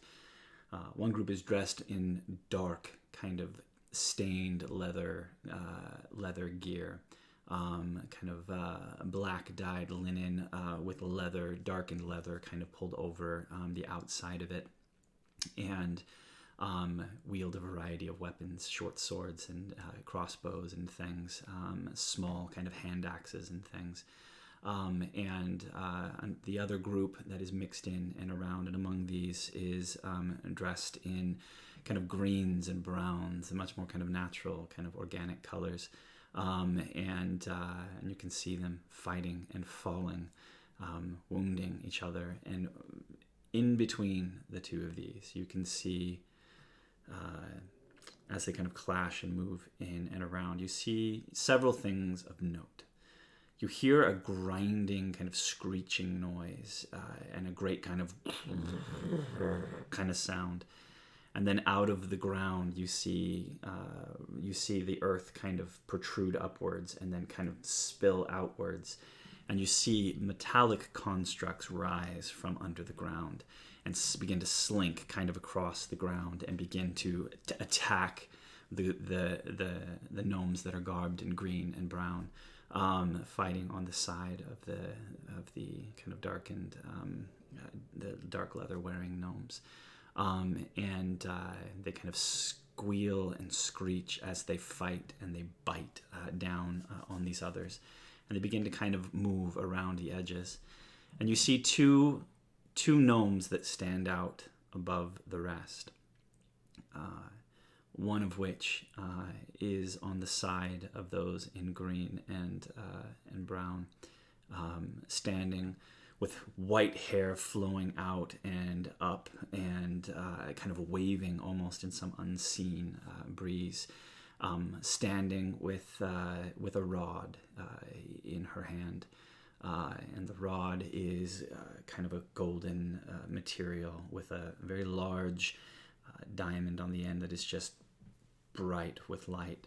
And you see her casting it around and kind of waving it in a variety of directions. And as she does so, you see You see magic lands out, and you see creatures. You see gnomes falling. The dark leather wearing gnomes begin to fall. You see opposing though another gnome that is clad in this kind of darkened leather. This leather is kind of stained red, and stands out just ever so slightly. And you see an emblem on the leather, kind of emblazoned on in kind of overlaid, kind of metallic inlay on top of the leather.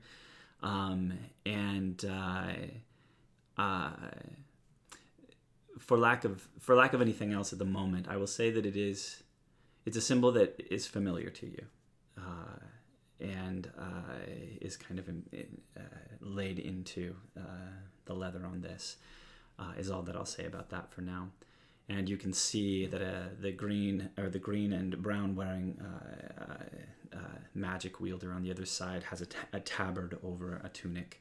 You see a different kind of emblem woven into it in kind of gold on green, like a sinuous kind of line rising up with a kind of a circular kind of dot motif next to it, a somewhat abstract thing that reminds you of something growing. This fighting goes on for a moment. The screaming, the yelling, the blood, the dying, these two kind of standing and fighting among each other, until from the walls behind where the one in green and brown, the magic wielder in green and brown, you see more of this kind of, and the stone puckers and kind of crumbles out, and you see more of these constructs come out. You see large snake-like constructs emerge, metallic, made of metal, but seemingly organic. And several of these gnomes turn to meet this charge, and are wrapped up or taken down. And you see several of them turn and reach and scream to try and warn the magic wielder in gold and brown. But they are too late. One of these large snake-like creatures rises up. You can see it flare its hood. It is very like cobra-shaped, darkened metal in the shape of a cobra. And it reaches out and strikes, and you hear a kind of an outgoing kind of scream from the magic wielder as she turns in horror, and then is constricted, wrapped up by this snake, and then pulled away into a shadow out of your kind of realm of vision. You hear the magic wielder on the other side with the emblem in his chest.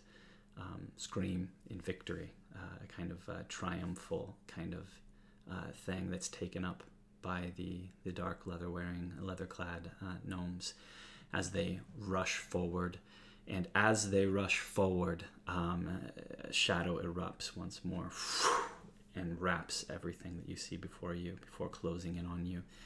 And you are suddenly wrapped in shadow once again, your hand still held forward, still burning, and you pull, and with your 18 strength check are able to wrench your hand from this thing, and the shadow drops away, and you stumble backwards, falling to the ground and kind of breathing heavily. You feel like you've run a mile in a short amount of time, and your hand kind of burns in kind of an after effect. You look at it, and there doesn't seem to be any additional kind of effect. There's no burns, no marks, no anything on your hand, just the feeling of kind of hot pain as you stand there. For the rest of you, you see the shadow erupt, swell around Wicket, and about a second or two later, it vanishes, and she pulls away and drops to the ground. Oh my gosh, oh my gosh, oh my gosh. Are you okay? I'm gonna drop. You say she fell, or she should have stumbled back? Just legs went out from under her and just kind of dropped down to her backside on the ground. I'm gonna drop by Wicket. Sit there looking at her hand. Oh, you're conscious. You're alive. You're good. You're good. Are you okay?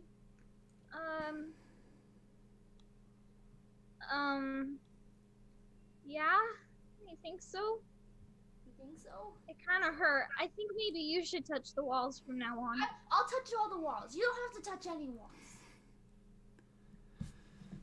I think I saw something that, but like, it was kind of scary. Like It was just like a lot of gnomes fighting and killing each other is all, but I'm sure there's a logical explanation for it. I'm sure there were reasons. they were fighting? Like each other? Why would they do? Why would they do that? I don't know. Gnomes are nice. All the gnomes I've ever met like each other. Yeah? Yeah. Also, my hand kind of hurts. I'm gonna grab her hand and look at her hand. I'm gonna start blowing on her hand. Wait, this isn't on fire. No, it's fine. I'm sure it'll stop hurting in a minute. It's kind of tender. I'm gonna pat her hand. It's okay. I think it'd be good if you told us everything you saw. You know, just so we can see, you know, yeah, you should just start from the beginning. Okay, let me just say this. We'll just again, for the sake of time, is there anything, if you are going to tell them or share the experience, is there anything that you leave out, or that you alter or change at all, or do you just kind of share everything you saw? I mean, I guess I'll share everything except the thing with the like symbol. Well, I mean, it's just familiar, right? Like I don't know it. Or do I know it? You do know it. Okay, I'm gonna leave that out. And Okay. just, like, there were like wizards and things, and just I'll leave that part out, but say everything else. So you leave out the symbols or just the one on the rock? The leathern clad one. What about the other one? I'll tell the symbol of the other one. I'll share that one. Okay, so you describe that symbol, Yeah, the seed growing symbol thing. right? And I will say, Bitsy, it's been a while since you and I have talked, but it sounds very familiar to you. I'm gonna reach into my pack, a little like shocked, and then pull out my signet ring, and kind of show her my ring that I have. Right. Is it the same? Does she recognize it? The symbol is almost identical, yeah. That's it. That's exactly what I saw. That's it. That's it. Look real closely. I'm gonna put it like an inch away from her face. She's gonna squint and look. Pretty sure that's it. Yeah, do my little monocle thing. Yep, pretty much what I saw. I think that's it. I'm gonna just kind of sit down and like hold the ring in my hands and be like, What is it? oh, I don't know. I think it was my family's, my family's symbol. But you don't remember your family. No, I don't remember my family. But it seems like you saw, maybe, you know, she died a horrible death, but it's Really bad one. Yeah, but, I mean, we saw someone, we're making connections, and, you know, maybe it'll all make sense at some point, you know? You know, we just have to, I'm gonna look at Pamela and look back at the ring. We just have to wait. We just have to wait, you know? And maybe, everything. You see anything else? Anything that like could like maybe names? Someone like say anything? Could you hear anything? There was just screaming, lots of screaming, some yelling that wasn't quite screaming, but yelling. Lots of screaming and yelling. Not really much else. So scary for you. I'm gonna put my ring back in my bag. I think we should,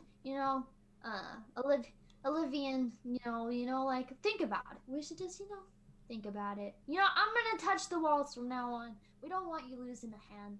So I'm gonna go touch this wall and we're gonna go find something to save the pixies. Saving the pixies. And Wicked's I'm gonna like jump back up. Let's go. I'm gonna slap my hand on the wall.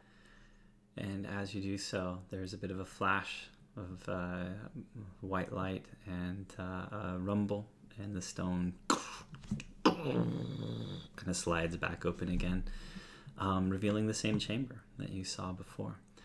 Descending into darkness off to your left, you see stone, a bit damp from water, kind of trickling down in places, and there's just a hint of a kind of a bit of wind, that cold wind that kind of comes up and greets your faces as it opens. It settles down after a moment. Well, I already checked for traps, so we should be good. And I don't know. I mean, fire and blackness. I think there are a lot of tricks. I think that's the only things in the book. So, I'm gonna do perception to see if I can see my destiny. Okay. So yeah, what I'm going to have you do on that is double check something real quick. I've been thinking about that. Where are you?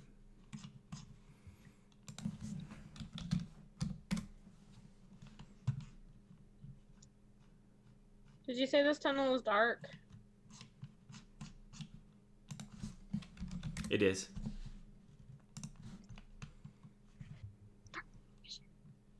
I'm pretty sure, if I recall correctly, Akerly is the only one who doesn't have it. So I'm going to go hold Akerly's hand to say, come with me. Come with me. With me. So romantic. I can say it more romantically if you'd like. Yeah. I'm good. Like, lower my voice so it's kind of sultry, you know? Come with me. Okay. I am going to make a roll real quick. Come with me if you don't want to die. That from a movie? I feel like that's from something. It's from everywhere, Maddie. It's from everywhere. You want to die. Because everyone always goes, come with me if you want to live. Yeah. Yeah, you kind of dig deep, kind of turn your thought inward and try and seek that feeling that you've had when your destiny has been made known to you through this kind of light of the oracle fruit, and nothing happens. You don't see any hint or flicker of this energy, leaving you there just with the tunnel ahead of you and the fact that your map and your hand seem to open the door, and that's about the only comfort you have moving forward. Well, Destiny's no help today, guys, so we're gonna trust my guts, which I feel like is the second best thing, and I'm gonna walk and then take a sharp left. won't into the But she's gonna like keep her hands very close to her chest and like kind of tug her fingerless gloves kind of close down a little and like hug her hands to her chest again and then follow. I'm going to stride up to Akerly and just grab her hand. Nope. Okay. And say, come with me, I can see. And just tug her along with me. Well, okay. Sounds good. Okay. Oh, watch that, Rock. And I'm going to physically move her. Thank you. Yep, you all step into the space and fall 50 feet because the floor was an illusion and there was a... No, I'm just kidding. This is You checked, you failed miserably. And you're like, I'm don't, what? traps in front of us. Right, as this we is go. when we learned that Bitsy is not the one who will be checking for traps in the Yeah, future. you guys are Can't see my stats. lacking a rogue for that mess. No, you turn and you head in. So this is narrow. You get the sense that this was made for smaller figures than like Akerly and an Azrael. It is not. It's not like super constricting, but it is like kind of single file for most of you. I would say that maybe the two gnomes and the two gnomes and maybe the halfling might be able to walk like two next to each other with a bit of a scrunch. But for the medium of you, Akerly and an Azrael, you probably would be single file. So your hand out behind you, kind of pulling her along carefully. And Akerly's hand begins to sweat. Don't let go. And you move forward a little ways and then begin to descend the steps. Pim is also, I don't think, has dark vision. I think the rest of the three of you do. Oh, so Don't you I could grab you too then. I thought Akerly was what's the that? only one. Does Nakerly have her bracelet?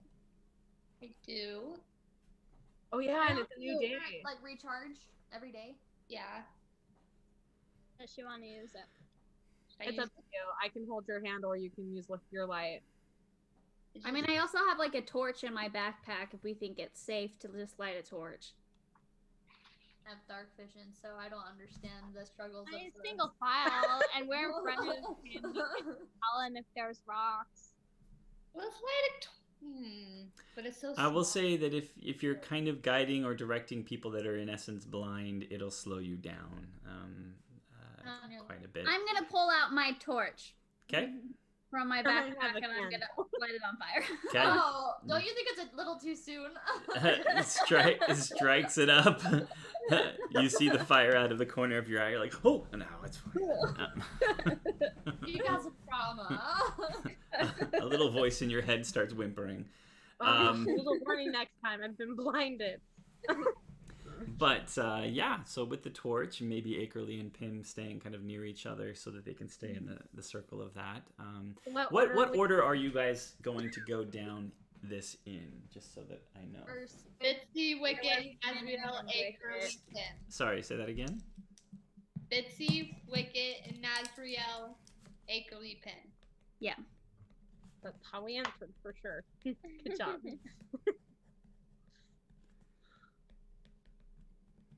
Pim lights the torch in the very back. Akerly and Pim just huddled together. We're just walking side And by I side. will say, just because I'm determined not to forget, the course of the morning, Caspian is kind of curled up on your shoulders as you go down here as well, or wherever it is that you keep him. wherever he wants to be. It's more of like a companionship than like, like a captorship. Okay, he's snuggled up in your ration bag where your rations used to be, and he's got a bit of a belly when he's curled They're up. gone. No, I'm just kidding. Okay, moving forward. So you guys head down. Are you just kind of heading down? Are you guys trying to be stealthy? What would you like to do? Can we There's no be traps. stealthy with fire? Yeah. Okay. I mean, who knows for how long this has been. See, in my mind, there's nothing down here. It's been closed. Yeah, I feel like Wicket and Bitsy would just go. Okay, so you guys head down, taking the steps, and beginning to descend. They go they descend in kind of a straight line for a moment, and then they begin to curl, kind of curve ever so slightly off, bearing right as you descend, and slowly you're taking kind of a long curve, and then you notice the curve begin to sharpen, and then sharpen some more, until you're doing a fairly tight spiral down this staircase that you're on. And you descend for what might to some of you be a relatively uncomfortable amount of time. You're traveling deep at this point. Wicket just starts breathing deeper, like, And Astral, since we're not being quiet, is humming a song about descending into darkness.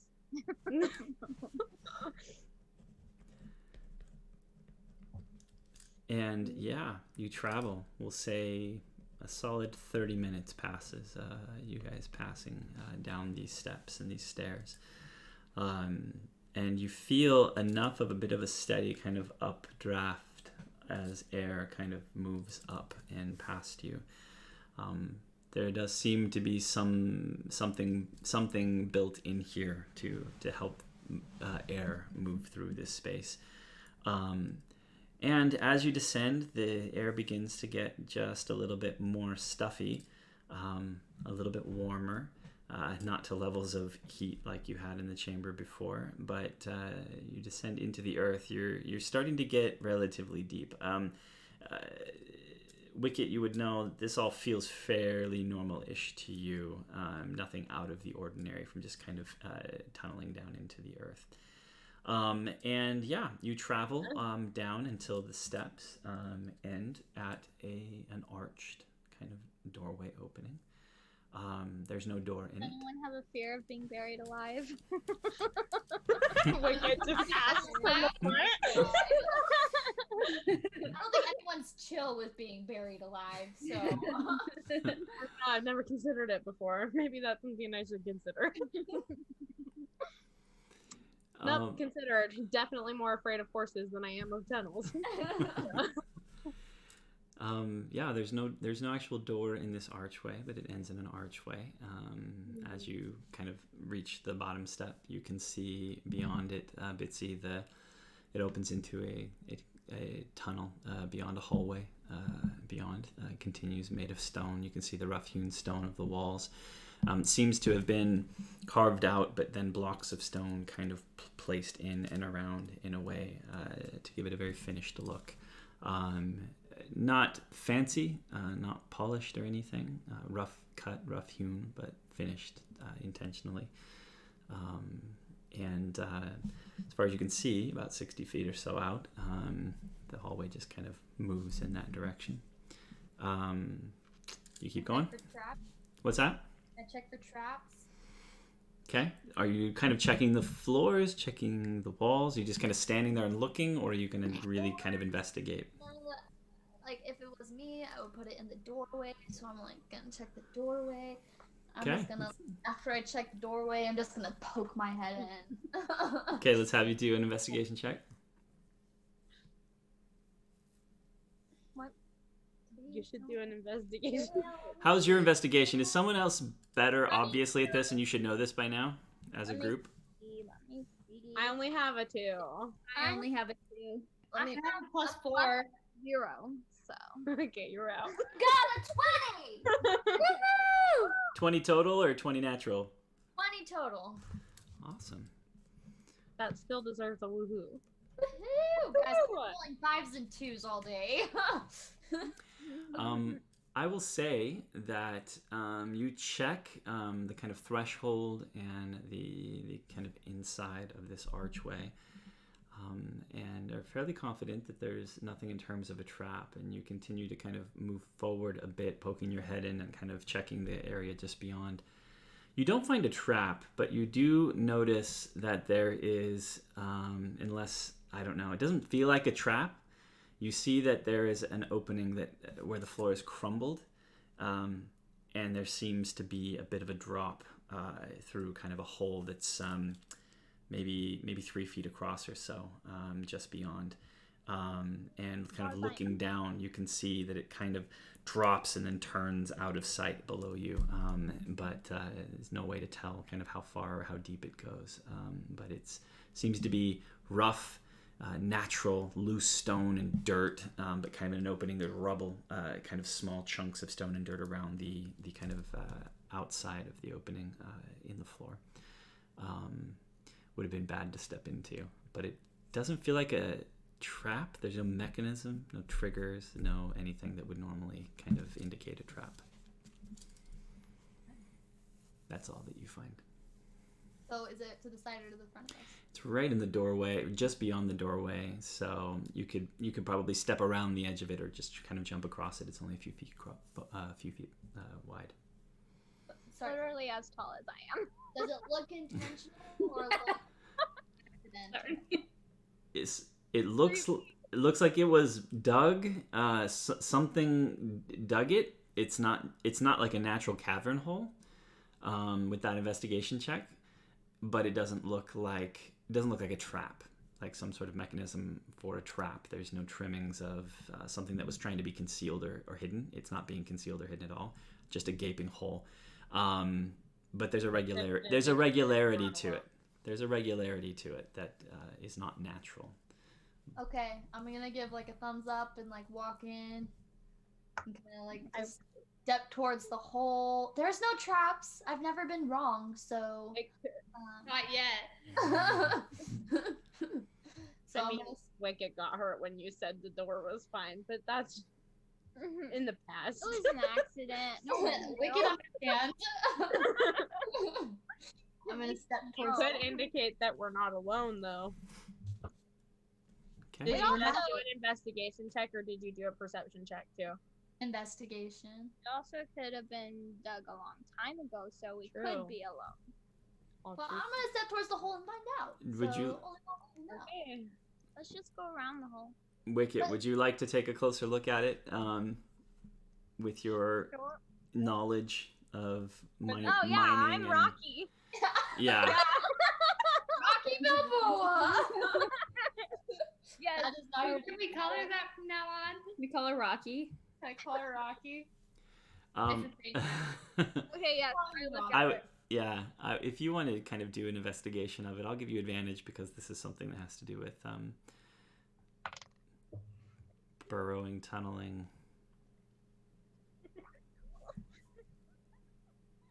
I got a 13. Horrifying. Right. Yeah. You can tell. You can tell that something made this hole, but it doesn't seem to be, for lack of a better term, man-made. What made it? Not man-made. Well, what made it? You know, probably something that was like not a human. Do you think it could have been the snakes that you saw in the vision? Like, I hope not. They were kind of freaky. well, hope has nothing to do with it. I'm saying logically.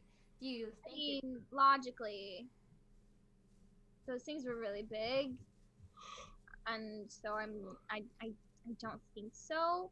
But I could be wrong, and it could be true. But I feel like if we should just walk around it and away, and we should be fine, right? I trust you. But I think maybe if we just hop down the hole for like just a second, like I feel like we would learn a little. Like, logically, if it was just one of those snakes, it probably goes really, really, really, really, really far down. And like maybe we would just fall forever. Well, I'm So- saying like it doesn't go like straight down. Like it goes like a floop, right? Like a floop. It goes down about 8 or 9 feet and curves a little out of view at that point. Still a big fall for a small let's person. think about this for a second. If one of those snake things made it, they're probably were going home or something. Yeah, we wouldn't want wouldn't to be like going to invade the- them. Where do you think we'll find what we need to save the pixies? Down that hole or somewhere else? In Well, here? we don't know what Is there we're doing. anything else in this Why is room? someone else- It's just a hallway, kind of extending out beyond this entranceway. Go straight or go down? Let's go straight. You know what? You know what? I- But let's ask Wicket. You're an expert on underground caverns and stuff. Where do you think we'll find the most valuable stuff? Down or across? That seems like a biased question. How is that biased? Gems are in the ground and they're clearly more valuable mean, than I- anything in the tunnel. I was gonna say usually. Well, if you were building a place, where would you, as a rock gnome, If I was your looking, most magical stuff? We're here if for I was knowledge. We for need to figure gems, we would be looking in the rocks and the dirt and the walls, And if I was looking for like moonstone, which has magical properties, we'd be looking in the rocks and the dirt and the walls. So Okay. All around the hole. I think if it's not man-made, then we have nothing to gain from whatever made this hole. So maybe we should just go around. And she's gonna start sidestepping around the hole. Wicket follows. What do you think? We're already walking around it. I guess we're walking around it. Sounds good. Okay. And you continue to move down the hallway beyond. And you pass one or two doorways as you go. There are large kind of heavy wooden doors that have been hung inside of the door frames, which are made of stone. Large metal hinges kind of pinned and anchored into the stone. But both of them, the doors are worn, cracked, and you can see stone protruding outwards from behind the door and through the door. One of them is hanging kind of off of its hinges. There's a piece of it kind of in the front, and what looks to be a pile, kind of stream of boulders and stone has kind of poured out from the door, from the room inside, and blocked the entrance. And you pass a couple of these as you move forward down the hallway. Until you see before you, at the end of this hallway, a set of large double doors, double wooden doors with kind of an arch to them that come down. And one of the two doors is open slightly inwards to whatever the room is beyond. I'll approach the door. There nothing else in this hallway of note? Other than rubble, rock and stone kind of dropped and strewn beyond, centered mostly around the doors that you passed, but also just random kind of stone and rubble around. Nothing else of note. Okay. You do see like the remnants of old like torch sconces, like kind of wrought iron sconces where torches might have been put that are kind of old and kind of rusted and pinned to the wall, but no torches. Who took the torches?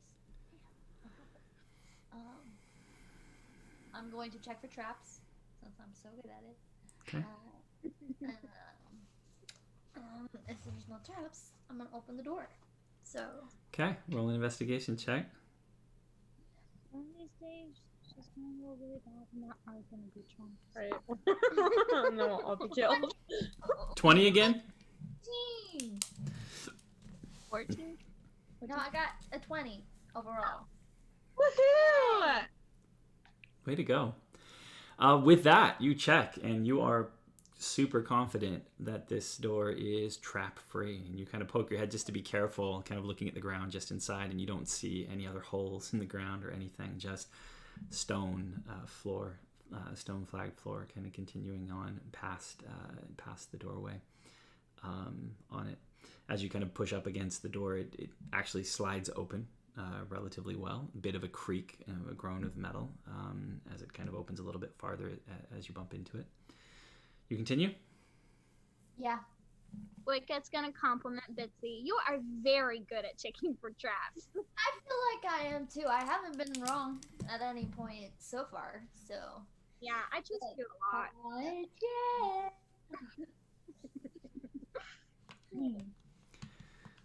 Okay, what's in this room? I'm gonna walk in. Yeah, I'll follow, I guess. Okay. I'm going to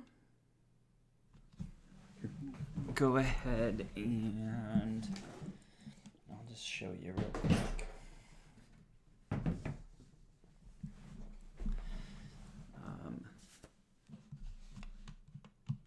What you see here Oh no, does this It's a battle. An area means that we're gonna get in a fight. Does it though? Does it have to though? Maybe people change, okay? Maybe scenarios change. When the other camera comes up, it means that something's about to go down. Or part of it is covered because there's a secret door somewhere that we have to find. Yeah, and then it we'll will be go revealed. in, and then we're gonna battle. So I'm trying. what you see, I think we're actually looking at.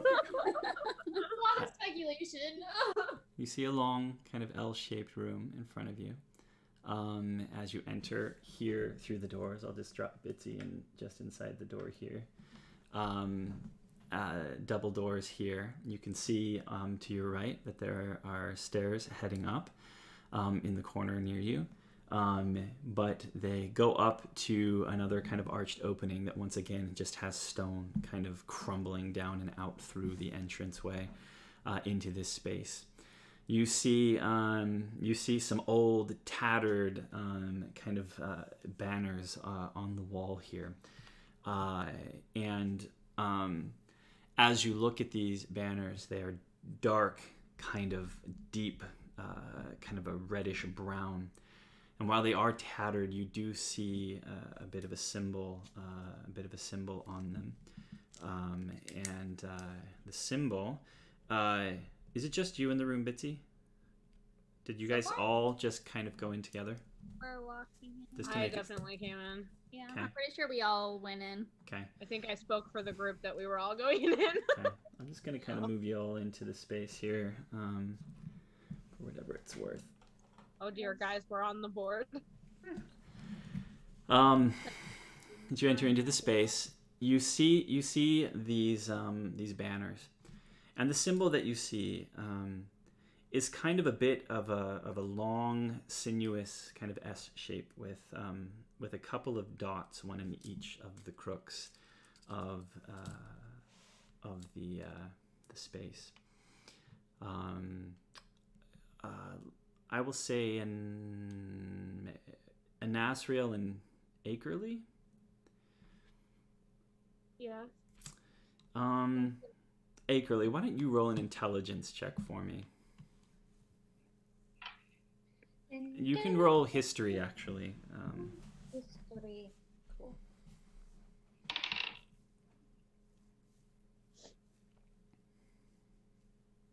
17. 17. Fairly easy. You're interested to find this symbol here. This is a symbol that has been kind of ingrained into the minds of everyone who lives outside of Andromar. So in Astral, you would have run into this. Acrely, for sure, you bumped into this. And it is a symbol that has long been associated with sorcery or sorcerers.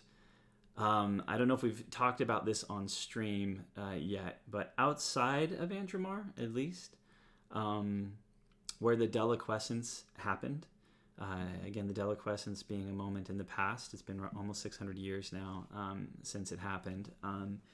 All written language was wiped away, just blotted into the page. And at this moment, wizards who studied and researched and had their spells written into books, all those spells vanished. They went away. And in the void that was created in the loss of the magic of wizards as they scrambled, those who didn't depend on such things rose to take power, and that was sorcerers. Those whose magic is intuitive, it's just in them. It's still arcane, but it just kind of flows from them for a variety of reasons. And they kind of stepped in to a void that had long been taken control of by wizards. Wizards had ruled in the magical sense. And in that space, there were a handful of extremely powerful and incredibly ruthless sorcerers who sought to take control in the chaos that followed the deliquescence as nation turned against nation, contracts, treaties, alliances were obliterated, and the lines of nations were reworked. Several sorcerers came into power and reigned in terror outside. these days, 600 years later, as the nations have recovered and wizards have begun to rebuild themselves and certain nations have put things in place, sorcerers are hunted and executed wherever they're found, even to this day. And this symbol is the symbol of kind of that intuitive arcane magic that has come to be a symbol of sorcery and sorceress magic. And you see that symbol here hanging on these banners in this room. Would I Do I also why know it's that? here? What's that? Do I also know that symbol? Because I'm not from Antamar. Yes, you do also know that symbol. Would I know why it's here of all places? Like any knowledge of why No. banners would be put up? No. I mean, beyond just something sorceress probably was connected to this area. You have no idea in terms of, this is far away enough inside of Andromar and foreign enough to you in terms of history that you're not aware of what people this is related to or what it might mean or any individuals connected to it or anything. So. And that's as much as I know as well, or I just recognize the symbol? I would say that you would probably recognize the symbol. And I mean, if you'd like to also do a history check for me, then we can see if there's any shot. Like, not been so good tonight, David. Really nervous about getting into it. Right. Every single time. So no, I'm guessing. So yeah, you don't know. And I'll say I have a grand total of 5, so. so no go. But beyond that, in this room, you do see, again, stone and rubble piled down. There's another stairway across the way. You can see over here in the corner, similarly blocked in, and a set of doors with stone kind of crumbling into it over here. Another set of double doors. This wall, as you kind of come into the room and around, and you do see a couple of wooden ladders that are very aged and rotten, and kind of seem like they've been here and kind of tossed aside for a while. There are 2 doors here. You can't see them on the stream, but there are 2 doors in this wall, one right here and one right here, that have wooden doors, single kind of wooden doors inside of them. And seem to be in really good shape. They're hanging tight inside of these door jams that they're inside of in the stone wall, and that seem to be the only other doors here besides the one that you came through, or a kind of potential ways of moving forward. Okay. I don't recognize the symbol, but I'm gonna turn to Wicket. Do you recognize it? Is it familiar? From me? You don't know that symbol? Well, no. I mean, it's underground, like hundreds of miles. Sorry. It's like a really well-known symbol outside of Andermar. So, I mean, I guess, like, It indicates sorcery. yeah. Sorcery, like in general, or is it like a certain group of sorcerers, or is it just like sorcery in general? As far as you and Azrael and Akerly and you guys know, it's generally seen outside these days as a general sign for generally the art of sorcery. Yeah, it just means sorcerers. Sorcerers were here, probably. So we're like sorcerers hermits? Did they like living, away from people underground? They have a thing for darkness and coldness and Death and decay. We honestly can't say, because I think sorcerers here in Anjamar would be different than sorcerers outside of Anjamar. So. And I will say, Pim, you would definitely know that there are 1 or 2 sorcerers inside of Andromar that still are holed up somewhere. Not the same thing didn't really happen here as it did outside of Andromar. So both wizards and sorcerers exist, but sorcerers are rare, even in Andromar, where there's quite a few wizards learning things inside of conclaves and whatnot. There are very few sorcerers, but you've heard of one or two in Andromar that are kind of still holed up in places. Okay. I relayed this information to the group. So, The sorcerers aren't evil here. sorcerers are evil. Well, no. I mean, just like there were some bad, I guess, in history or something. I really don't know history that well. I shouldn't be talking. Huh. You learn something new every day. I'm gonna walk towards that wall and just investigate that wall as a whole. This here? Where the doors are? Well, with the tapestries and just next to like that ladder area, just that whole. Okay. I just kind of want to investigate the room, I guess. Okay. Go ahead and do... it would take you too long to fine-tooth comb this, so just do a perception check. Divide and conquer. Just do perception checks. If there are some of you that want to do perception checks as you walk through the room to see if there's anything else that that you're missing. Nope. Your rolls make me feel better about my rolls. Everyone does perception? Natural Sorry. 20. Sent me to Wasted on scream. And it's- perception. I got I a got a natural 20 on perception.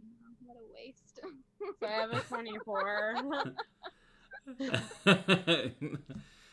Awesome. Well, I mean, as you all look around the room, you see stone and more stone. You do see these banners hanging from the wall, but there's no other sign of much else. No, besides the two doors that go into the space beyond, you don't really see much else in this room of note. There's no treasure, nothing hiding, and you do get a better kind of closer look at the stairs and the double doors on the other side, and enough to know that they are well and truly and thoroughly caved in and blocked in terms of wherever they go. Well, I guess we should go through the doors then.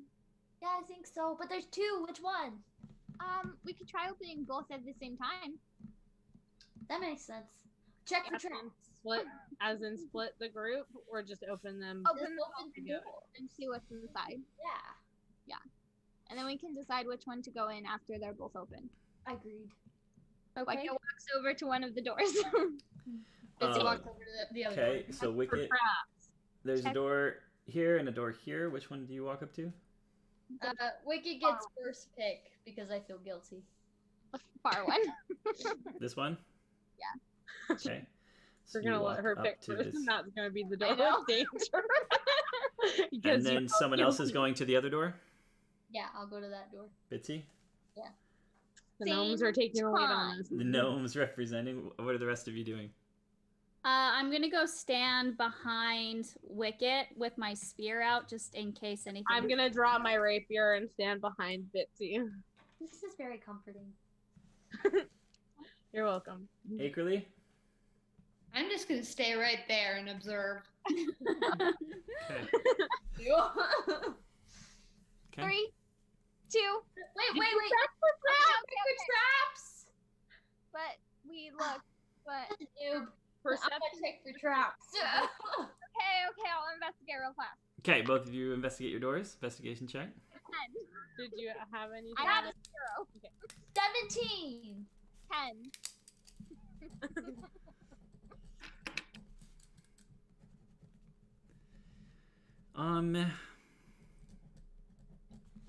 They're both fine. Wicket, I mean, with the 10, Wouldn't know.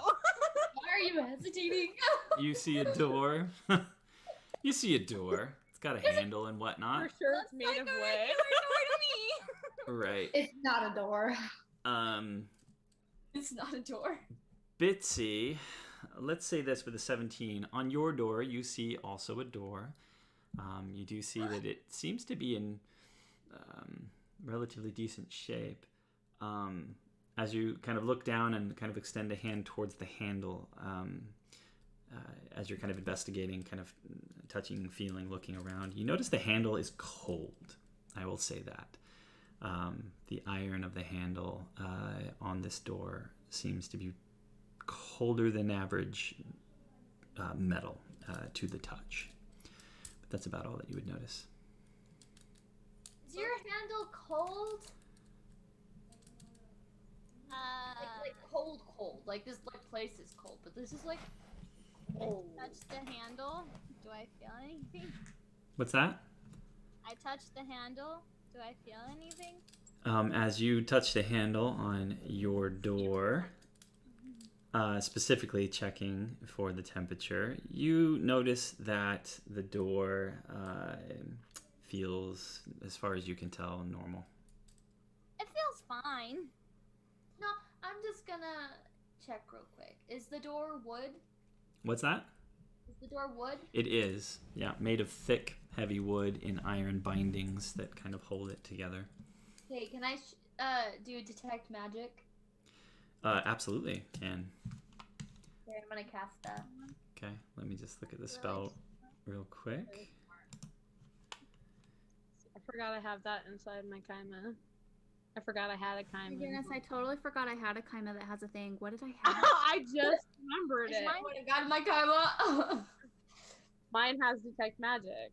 That's Mhm. cool. I think mine have something to do with poison. That's all you need.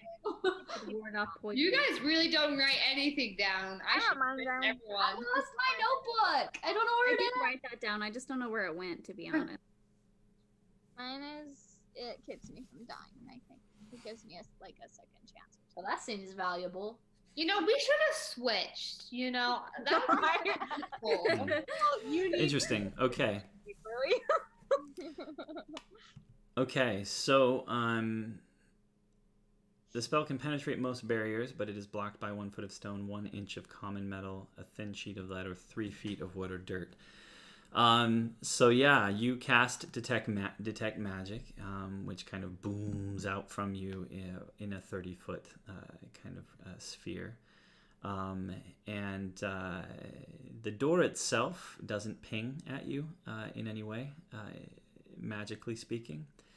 And you can't see through the door, but you do get a sense that beyond this door is something magical, for sure.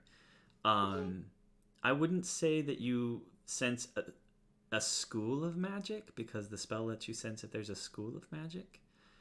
Though I would say that the magic feels familiar to you in a way. Actually kind of resembling a bit what you felt of the magic that the pixie shaman was using to a degree. Okay. That's good. I think we're okay. I think we'll be all good. But don't take my word for it. Don't. It's not like like law or anything. But I'm feeling pretty good about this. As I'm talking, I'm just gonna open the door and kind of like peek, It opens hers as well. peek outside. Okay, so you both open your door? Yep. Okay. So let's do this. Wicket. You open the door, and you see this. What is it? Wow. I don't know if you can see very well. You see a room beyond. It's a relatively large room, high ceilinged, and seems very formal and ceremonial at first glance. You can see these 3 tall pillars, and you see one pillar that seems to have fallen down and crumbled in a corner here. A few kind of small stone piles of rubble and whatnot. One small kind of stone, what appears to be a sort of altar of some kind, a kind of table that's about the length of a body. It's hard to see from there, but it sits right here. A gnome body or a human body? You have to be more specific about the body size. A gnome-sized body. So the body of a relatively small creature. And in the center, on the ground, you see a large section that seems to have been inscribed with something, a symbol etched into the floor of lines lines and circles and shapes that look like maybe a moon in a variety of different phases. And it flickers ever so slightly as you look at it. It seems to kind of flicker with kind of white energy along the lines of this, and then kind of dim, and then kind of flicker again to life. As you see that kind of in the room before you, across the room, you see a number of doors over here.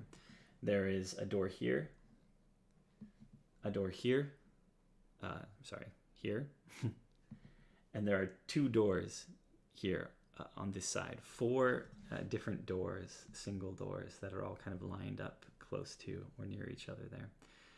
And you do look and you see another door over here, the one that Bitsy opened.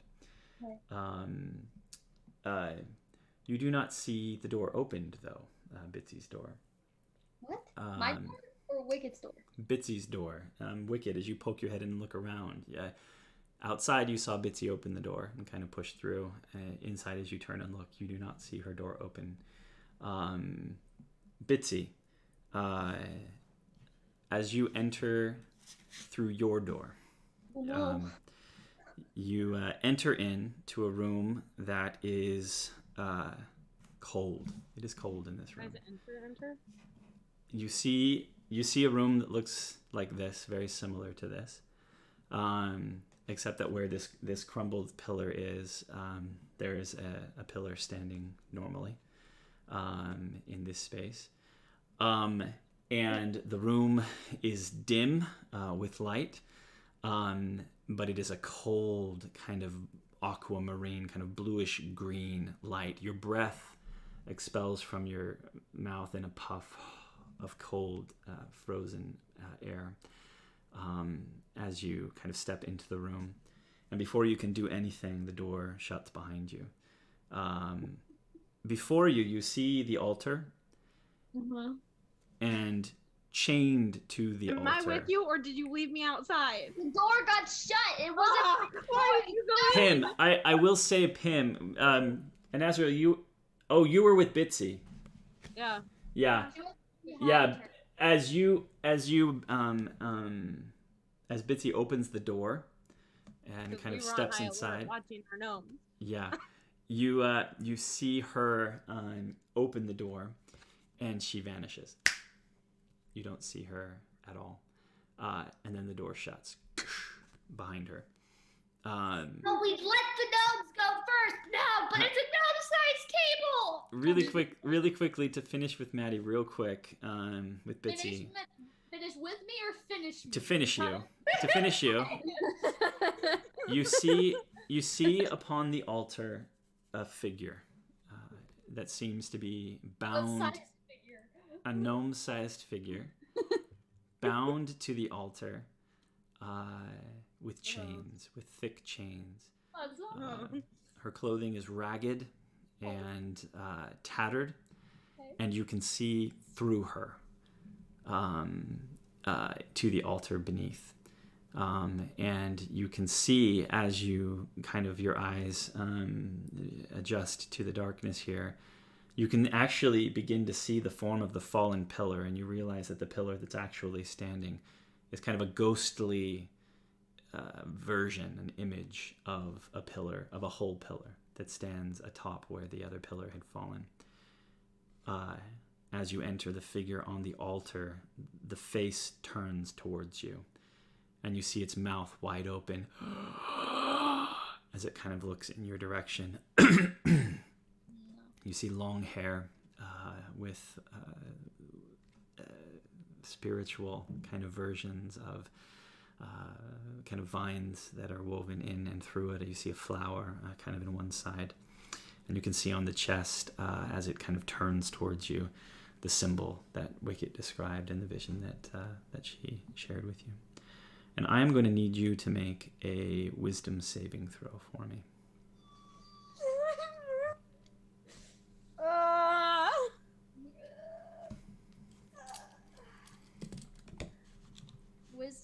Wisdom. The sweet wisdom. Wisdom saving. I have advantage on wisdom against magic. So. This is not magic. Okay. Well, that's good. Hopefully. Not good. You don't have advantage now. 13. 13? Yeah. Okay. You feel a wave of fear, just concentrated fear wash over you. And as it does so, you look beyond it. Okay. And you just see the person chained to the altar. With a 13, you managed to shake off the fear. You needed exactly 13 to save against it, so good job. Oh, good job. But something about the individual resonates with you to a degree, and for some reason you feel more of a sense of concern or even pity for this thing than you do the other here. Okay, we're going to go back out now to the others. And Azrael, you're now standing outside of a closed door. April, you see the door slam shut. Go ahead. You reach down and your hand touches the cold kind of iron of the handle. It is frigidly cold, deeply cold. It's colder for you now. You wouldn't know this. Colder for you now than it was for Bitsy a moment ago, to the point of kind of burning you with the cold of it as you touch it. I'm gonna grit my teeth and just Don't keep trying to take open the cold door. damage. Okay, sounds good. Go ahead and give me a strength check. And I will say that you I really take... wish that my natural 20 was for this instead of perception.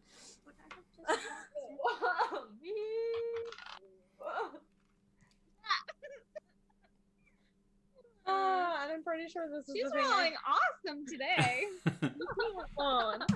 And You it's said strength, right? straight strength.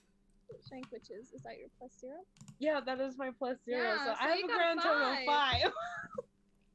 You touch the handle, you grit, and you yank on it, trying to turn it or lift it and push, and the door will not budge. You do take 3 points of cold damage as this How do I do that? sears into you. 3 points. Yeah. So on your sheet, That's just hit. up where you are, and did you? I don't think your long rest took. That just means 3 damage, right? So she just enters it with on her damage. Do I thing. just do hit points, David, or is there something else I'm not seeing?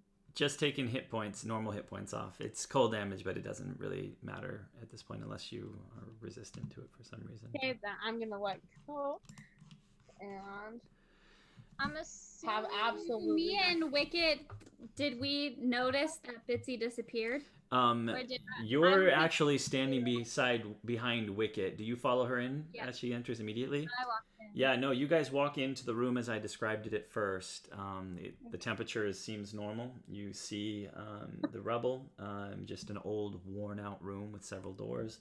You do see that flickering symbol in the center of the floor, which you also see Bitsy on your side, but it is alive with energy, with light on your side.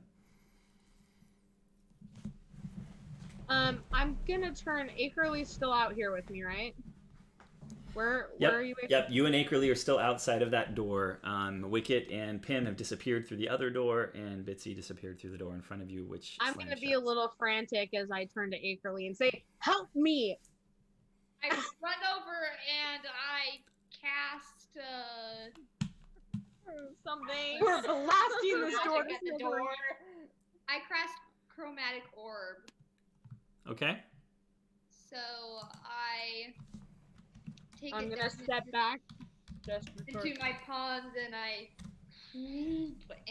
cast a hurl of, let's do fire energy at the door, hoping to break it.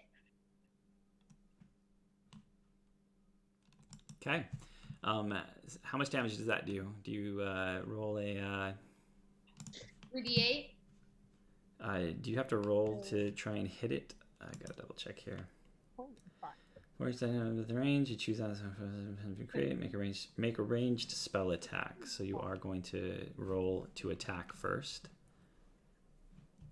Okay. D20 plus 6.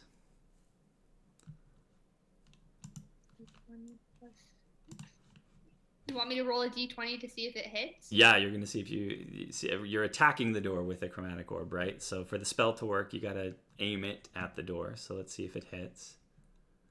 Wait. Before you do that, I know this is probably a dumb situation, but can I give her bardic inspiration Against the door.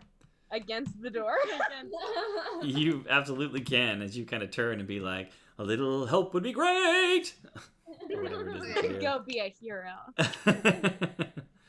And you are inspired, so you can add 1d6 if you need to an ability check, attack roll, or saving throw. Yep.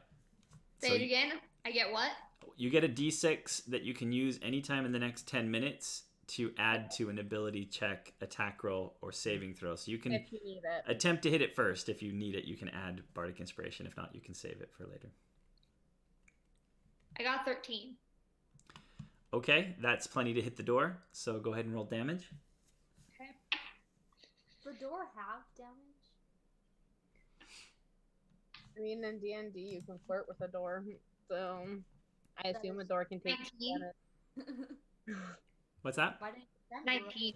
Yeah, 19 points. 19 points for a door is going to be a really decent amount of damage. Yep. So you watch as fire slams into the door and just kind of against it. You can see it hissing, the doorknob hissing where the fire hits the cold metal of the door, and you burn a hole through the door. And where the handle is burned through, and the handle falls out and into the room on the other side. And as that happens, the door swings open. Oh, good job! I'm gonna run in. Okay. So am I. Yep, you run into the room as Anazriel runs into the room in front of you, Akerly, and you watch as she crosses the threshold and vanishes. Do you follow her in? You were all with me a second ago. Until people started vanishing, because they truly gonna vanish too. Where did they go? No one knows. All she knows is it's instant death. Probably painless from what you can tell, but Yeah. it's actually searing. You know what? Wicked's in there, so I'm gonna run in. Okay, I run. you run in and you don't know it. You don't feel yourself vanish, but you cross the threshold. Once you do cross the threshold, you stumble into this space. It is freezing cold in this room. It is wintry levels of cold as your breath emits from you in a puff of frosted breath. And you see Bitsy and Anazriel standing there. And the first thing that your eyes are drawn to, along with you and Azrael, is the figure of this ethereal gnome strapped to this altar, its face gaping at you in kind of an agonized, almost longing, warning, and pain, a variety of things on its face. I need both of you guys to make wisdom saving throws for me.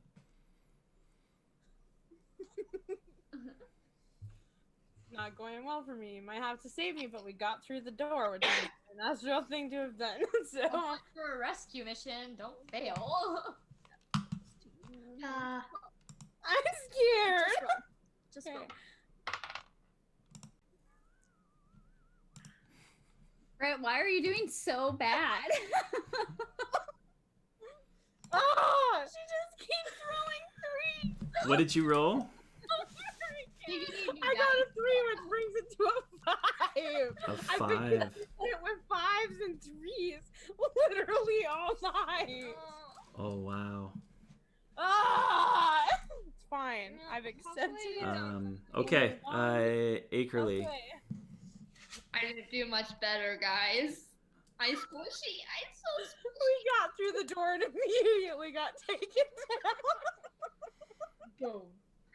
I got a 7. 7 total. Yeah. Oh my gosh, you guys. Me and Pim are the only safe ones. I don't even know what's going on. Wait, do Pim and Wicket see this ghost thing? No, we're like in the same room, but in a totally different room at the same time. Yeah. It's like 2 planes of existence. Yeah, so we're on the different plane. Wait, so is the pillar knocked over on your side or our side? Our Side. Sides. But you can see a ghost pillar now. On our side, we Oh, pillar. You guys are in the ghost Okay. round. So you guys are there as Bitsy is moving forward a bit. She's taken a few steps towards this creature on the altar. You are slammed, the both of you, with a wall of just raw fear. This is the scariest thing you've ever seen before in your entire life. And it courses through you in a way that is painful on a spiritual level. Just fills you with complete and utter dread. You are frightened, which means that you cannot move closer to the source of your fear, which is this being on the altar. You can't move in any way that brings you closer in feet than you are to it now. You can skirt around, technically speaking, as long as you stay the same distance. And you all have entered into the room. it just stops us from moving closer. You can't move any closer to it, and you can't and you also are at disadvantage on ability checks and attack rolls while the source of your fear is within line of sight to you. And then also for the two of you, because you failed so miserably. You don't have to rub it in our faces.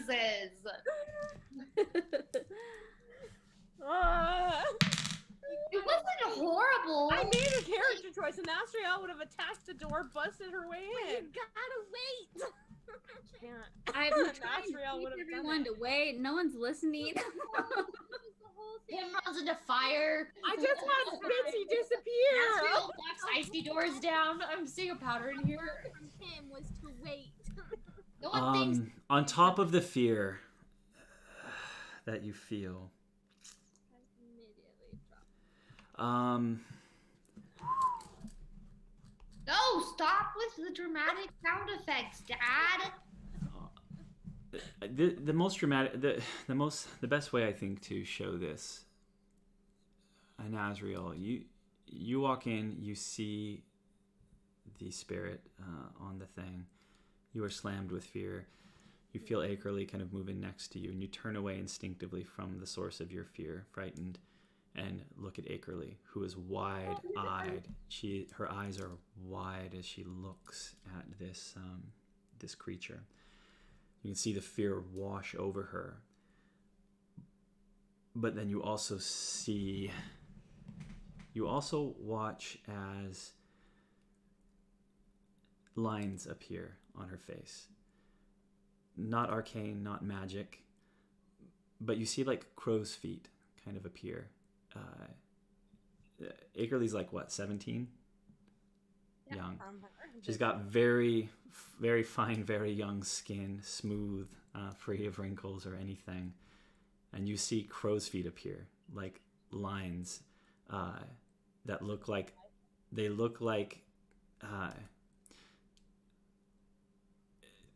wrinkles. The texture of her skin changes from being quite as smooth as it was to something that looks a bit older and more weathered. And you can see that a bit of a shock of her hair. You can see the hair that is brown, relatively kind of a dark, kind of chocolatey, kind of caramel brown. You see a streak of silvery, kind of gray hair appear. She ages before your eyes by at least a couple of decades. And First as my hair gets burned, and now it gets gray, and my skin gets wrinkled. as you watch this, you feel within yourself something happening, as a change kind of comes Me? over you. Yes. And I don't know that you're going to feel it in the same way. And I don't know how to really state this other than just to lay it out as the effect of what happened to you. You have both aged, legitimately. Akerly, you are 20 years older than you used to be. So I'm And 37 now? you are 37 years old. And I have wrinkles? Mom doesn't have wrinkles at Phys- 37. And I'm not saying that you have wrinkles, Like, but you have a 37-year-old's skin, and so on and so forth. So how old would that make me? Nasriel, you are 40 years older than you used to be, Nasriel.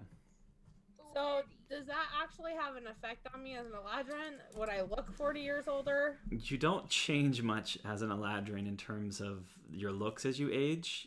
It just So adds what- 40 years, and for you, you're not sure where you started, so to speak, necessarily. So we'll see.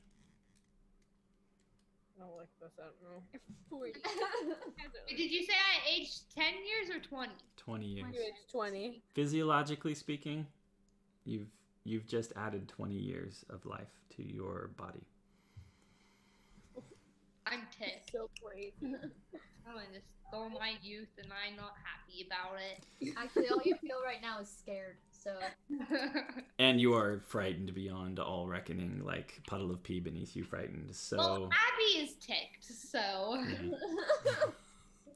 I will say this is the legitimate effect of this thing that this ghost has, horrifying visage. So I'm trying to be true to D&D here, and not pull punches. So Wait, so you're saying like we didn't just like it didn't change our like just our image, but it changed us?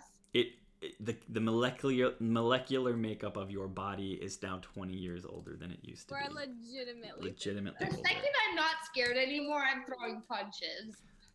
So we need to hustle because it's already late. We're pushing towards almost 4 hours already right now. Let's go. We're not probably going to be able to finish all of this tonight here, so we're going to definitely be picking up on a cliffhanger. I will say, let's go back to Wicket and Pim as you enter this space. You see this kind of shimmering form in the floor. You're a bit confused here. You enter the room and you don't see the other door open. You kind of are wondering what's going on, and as you turn to maybe kind of poke your head back out and be like, guys, you hear a bit of a rumbling sound, which then turns to a grating kind of rumbling sound, the sound of stone kind of grating against stone. And as you turn back around, you see appearing from the floor nearby, you see a bit of a mound of rubble kind of... It's a snake! And you see this metallic scaled contraption kind of climb up out of the floor in front of you. And I'm gonna just put you here for the sake of this. crap. And I'm gonna say as you enter that over here, you see the floor kind of across the way, which sucks super bad, but it then is followed by further grating noises as more of these mounds appear in the ground. None of them coming up from the center of this space, but appearing into the room. And several of these with this kind of long, kind of angular heads. These aren't snakes. They're like the first things you saw kind of come out. They are segmented creatures that kind of crawl and move insect-like, but with kind of an angular, almost draconic kind of head feature on it, snapping metallic jaws and moving and clanking in a metallic way. The snakes that you saw were a separate thing, much smoother and much more well-crafted than these that you saw in the vision. These are the first things that came out during your vision. As they climb up to the ground and they turn and they fix their eyes upon you with a kind of dim arcane light glowing in these sockets of their eyes as they open their mouth and kind of click and clack, and then begin to scurry across in your direction. On the other side, those of you that are inside of the space, Bitsy, you see the apparition on the altar kind of snap its head in the opposite direction. And as it does so, you look past it and you see the 4 doors over here. And you can see that all 4 of them are glowing with light of some sort or other. These doors, and each of those lights is a slightly different color of light. There is a light that is kind of a silvery white light, which is this far door over here. I'll watch this back to make sure. We'll watch this back to make sure we get this right. Silvery white. There is a golden light, kind of amber colored kind of golden light coming from this door. And then you can see a reddish light kind of around this door, an aura of red. And then a dark, shadowy, kind of inky black wreathing this door on this side. And you can see them on this side in that way. You watch as she looks over in this direction as the lights on those doors flare, and you can see something erupt from these spaces and move into the area, but they are kind of a ghostly, ethereal kind of apparition to your eyes as they erupt and then begin to scurry across the room to the opposite corner from where you're at in that space. And unsure of exactly kind of what's happening, 2 of you scared and suddenly feeling weaker and a bit achy, I'll say. 2 of you in the corner. You really feel that at 37? Like, I get 40. You have no I'm idea. 30 and you have no idea. 37 might as well be 40. I'm 22 and I ache all over. You have no idea the change. You feel crazy different than you did just a few seconds before. Crazy different.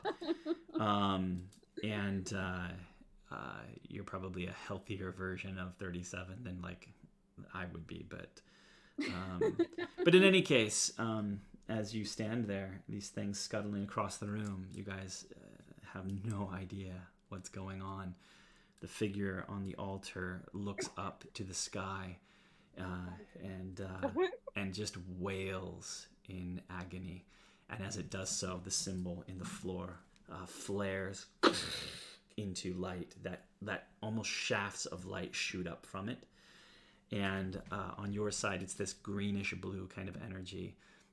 On your side, on the other side, Wicket and Pim, you also see the symbol flare, and light shoots up out of it, and it is a kind of a white, kind of silvery white light that comes shining up out of that, and then through that light, these things begin to kind of in your direction, and that's where we're going to go ahead and call it for today. We don't have time to get in. We don't have time to get into this now, so we'll have to pick up right there next time. Well, can't I age like Anne Hathaway? Oh my gosh. They're all 37. I guarantee you they still ache. There are metal things. Wailing gnome goes, and you're worried about your crow's feet?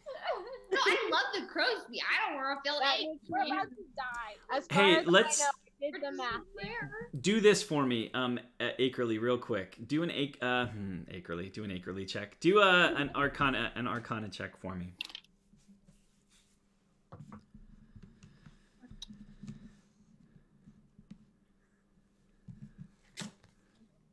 23. Wow.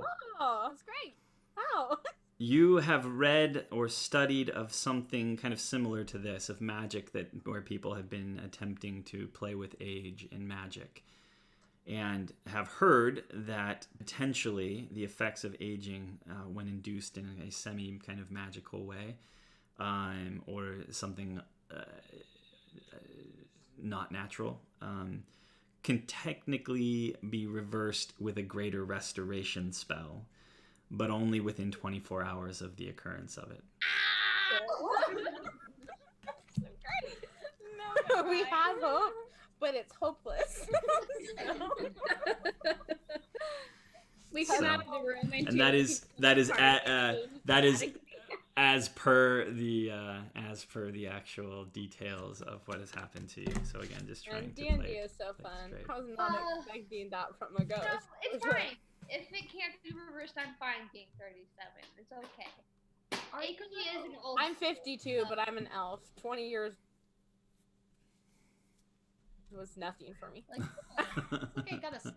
I'm human, okay? Humans only live to what, 90? You aged really gracefully. I'm still older than both of you. I don't know how old I technically am. This is going off of what I know from my backstory, which is nothing. Which is nothing. I woke up one day and started tracking the days. This is where we are. So. I'm 60. Okay, well, awesome. I am excited to play this out next time and see what more of a Interesting mess things y'all get happen into. when we massively biff things. Yeah.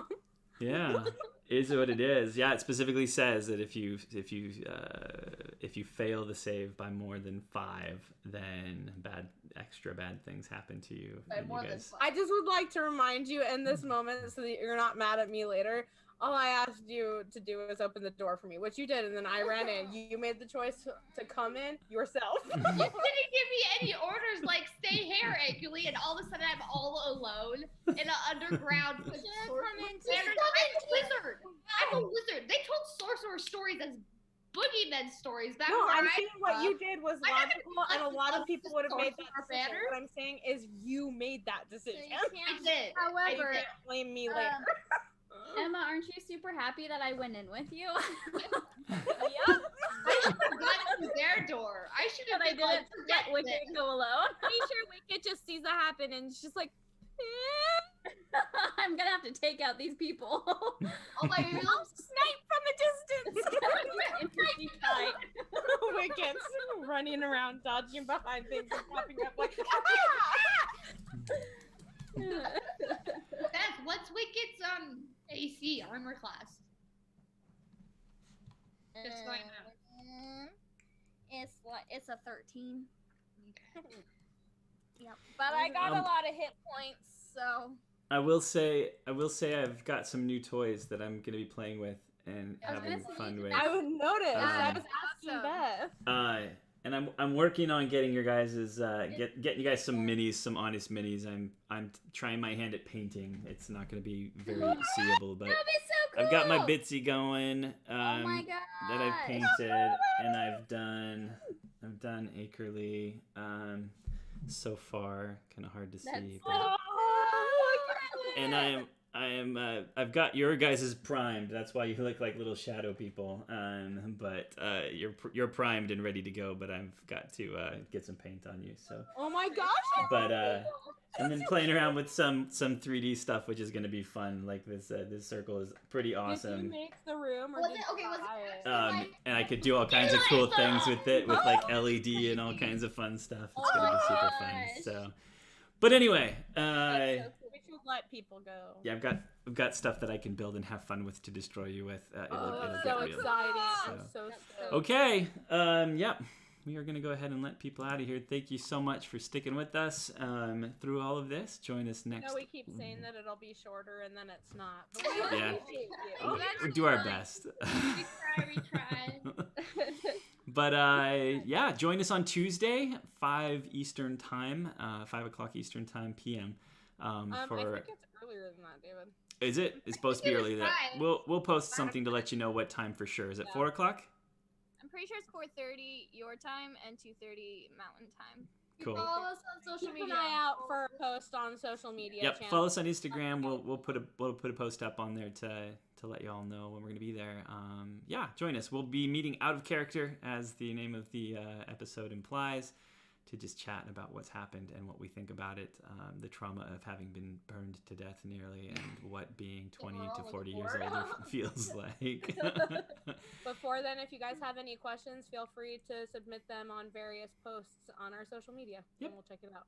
Absolutely. We would love to answer any questions that you have for sure. So until then, we'll see you on Tuesday and then again on Wednesday for our next session.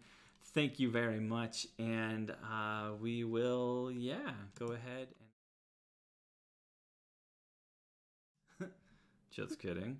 Let you get back to your night, wherever you might be. Peace be unto you. And we'll talk to you guys soon. Bye.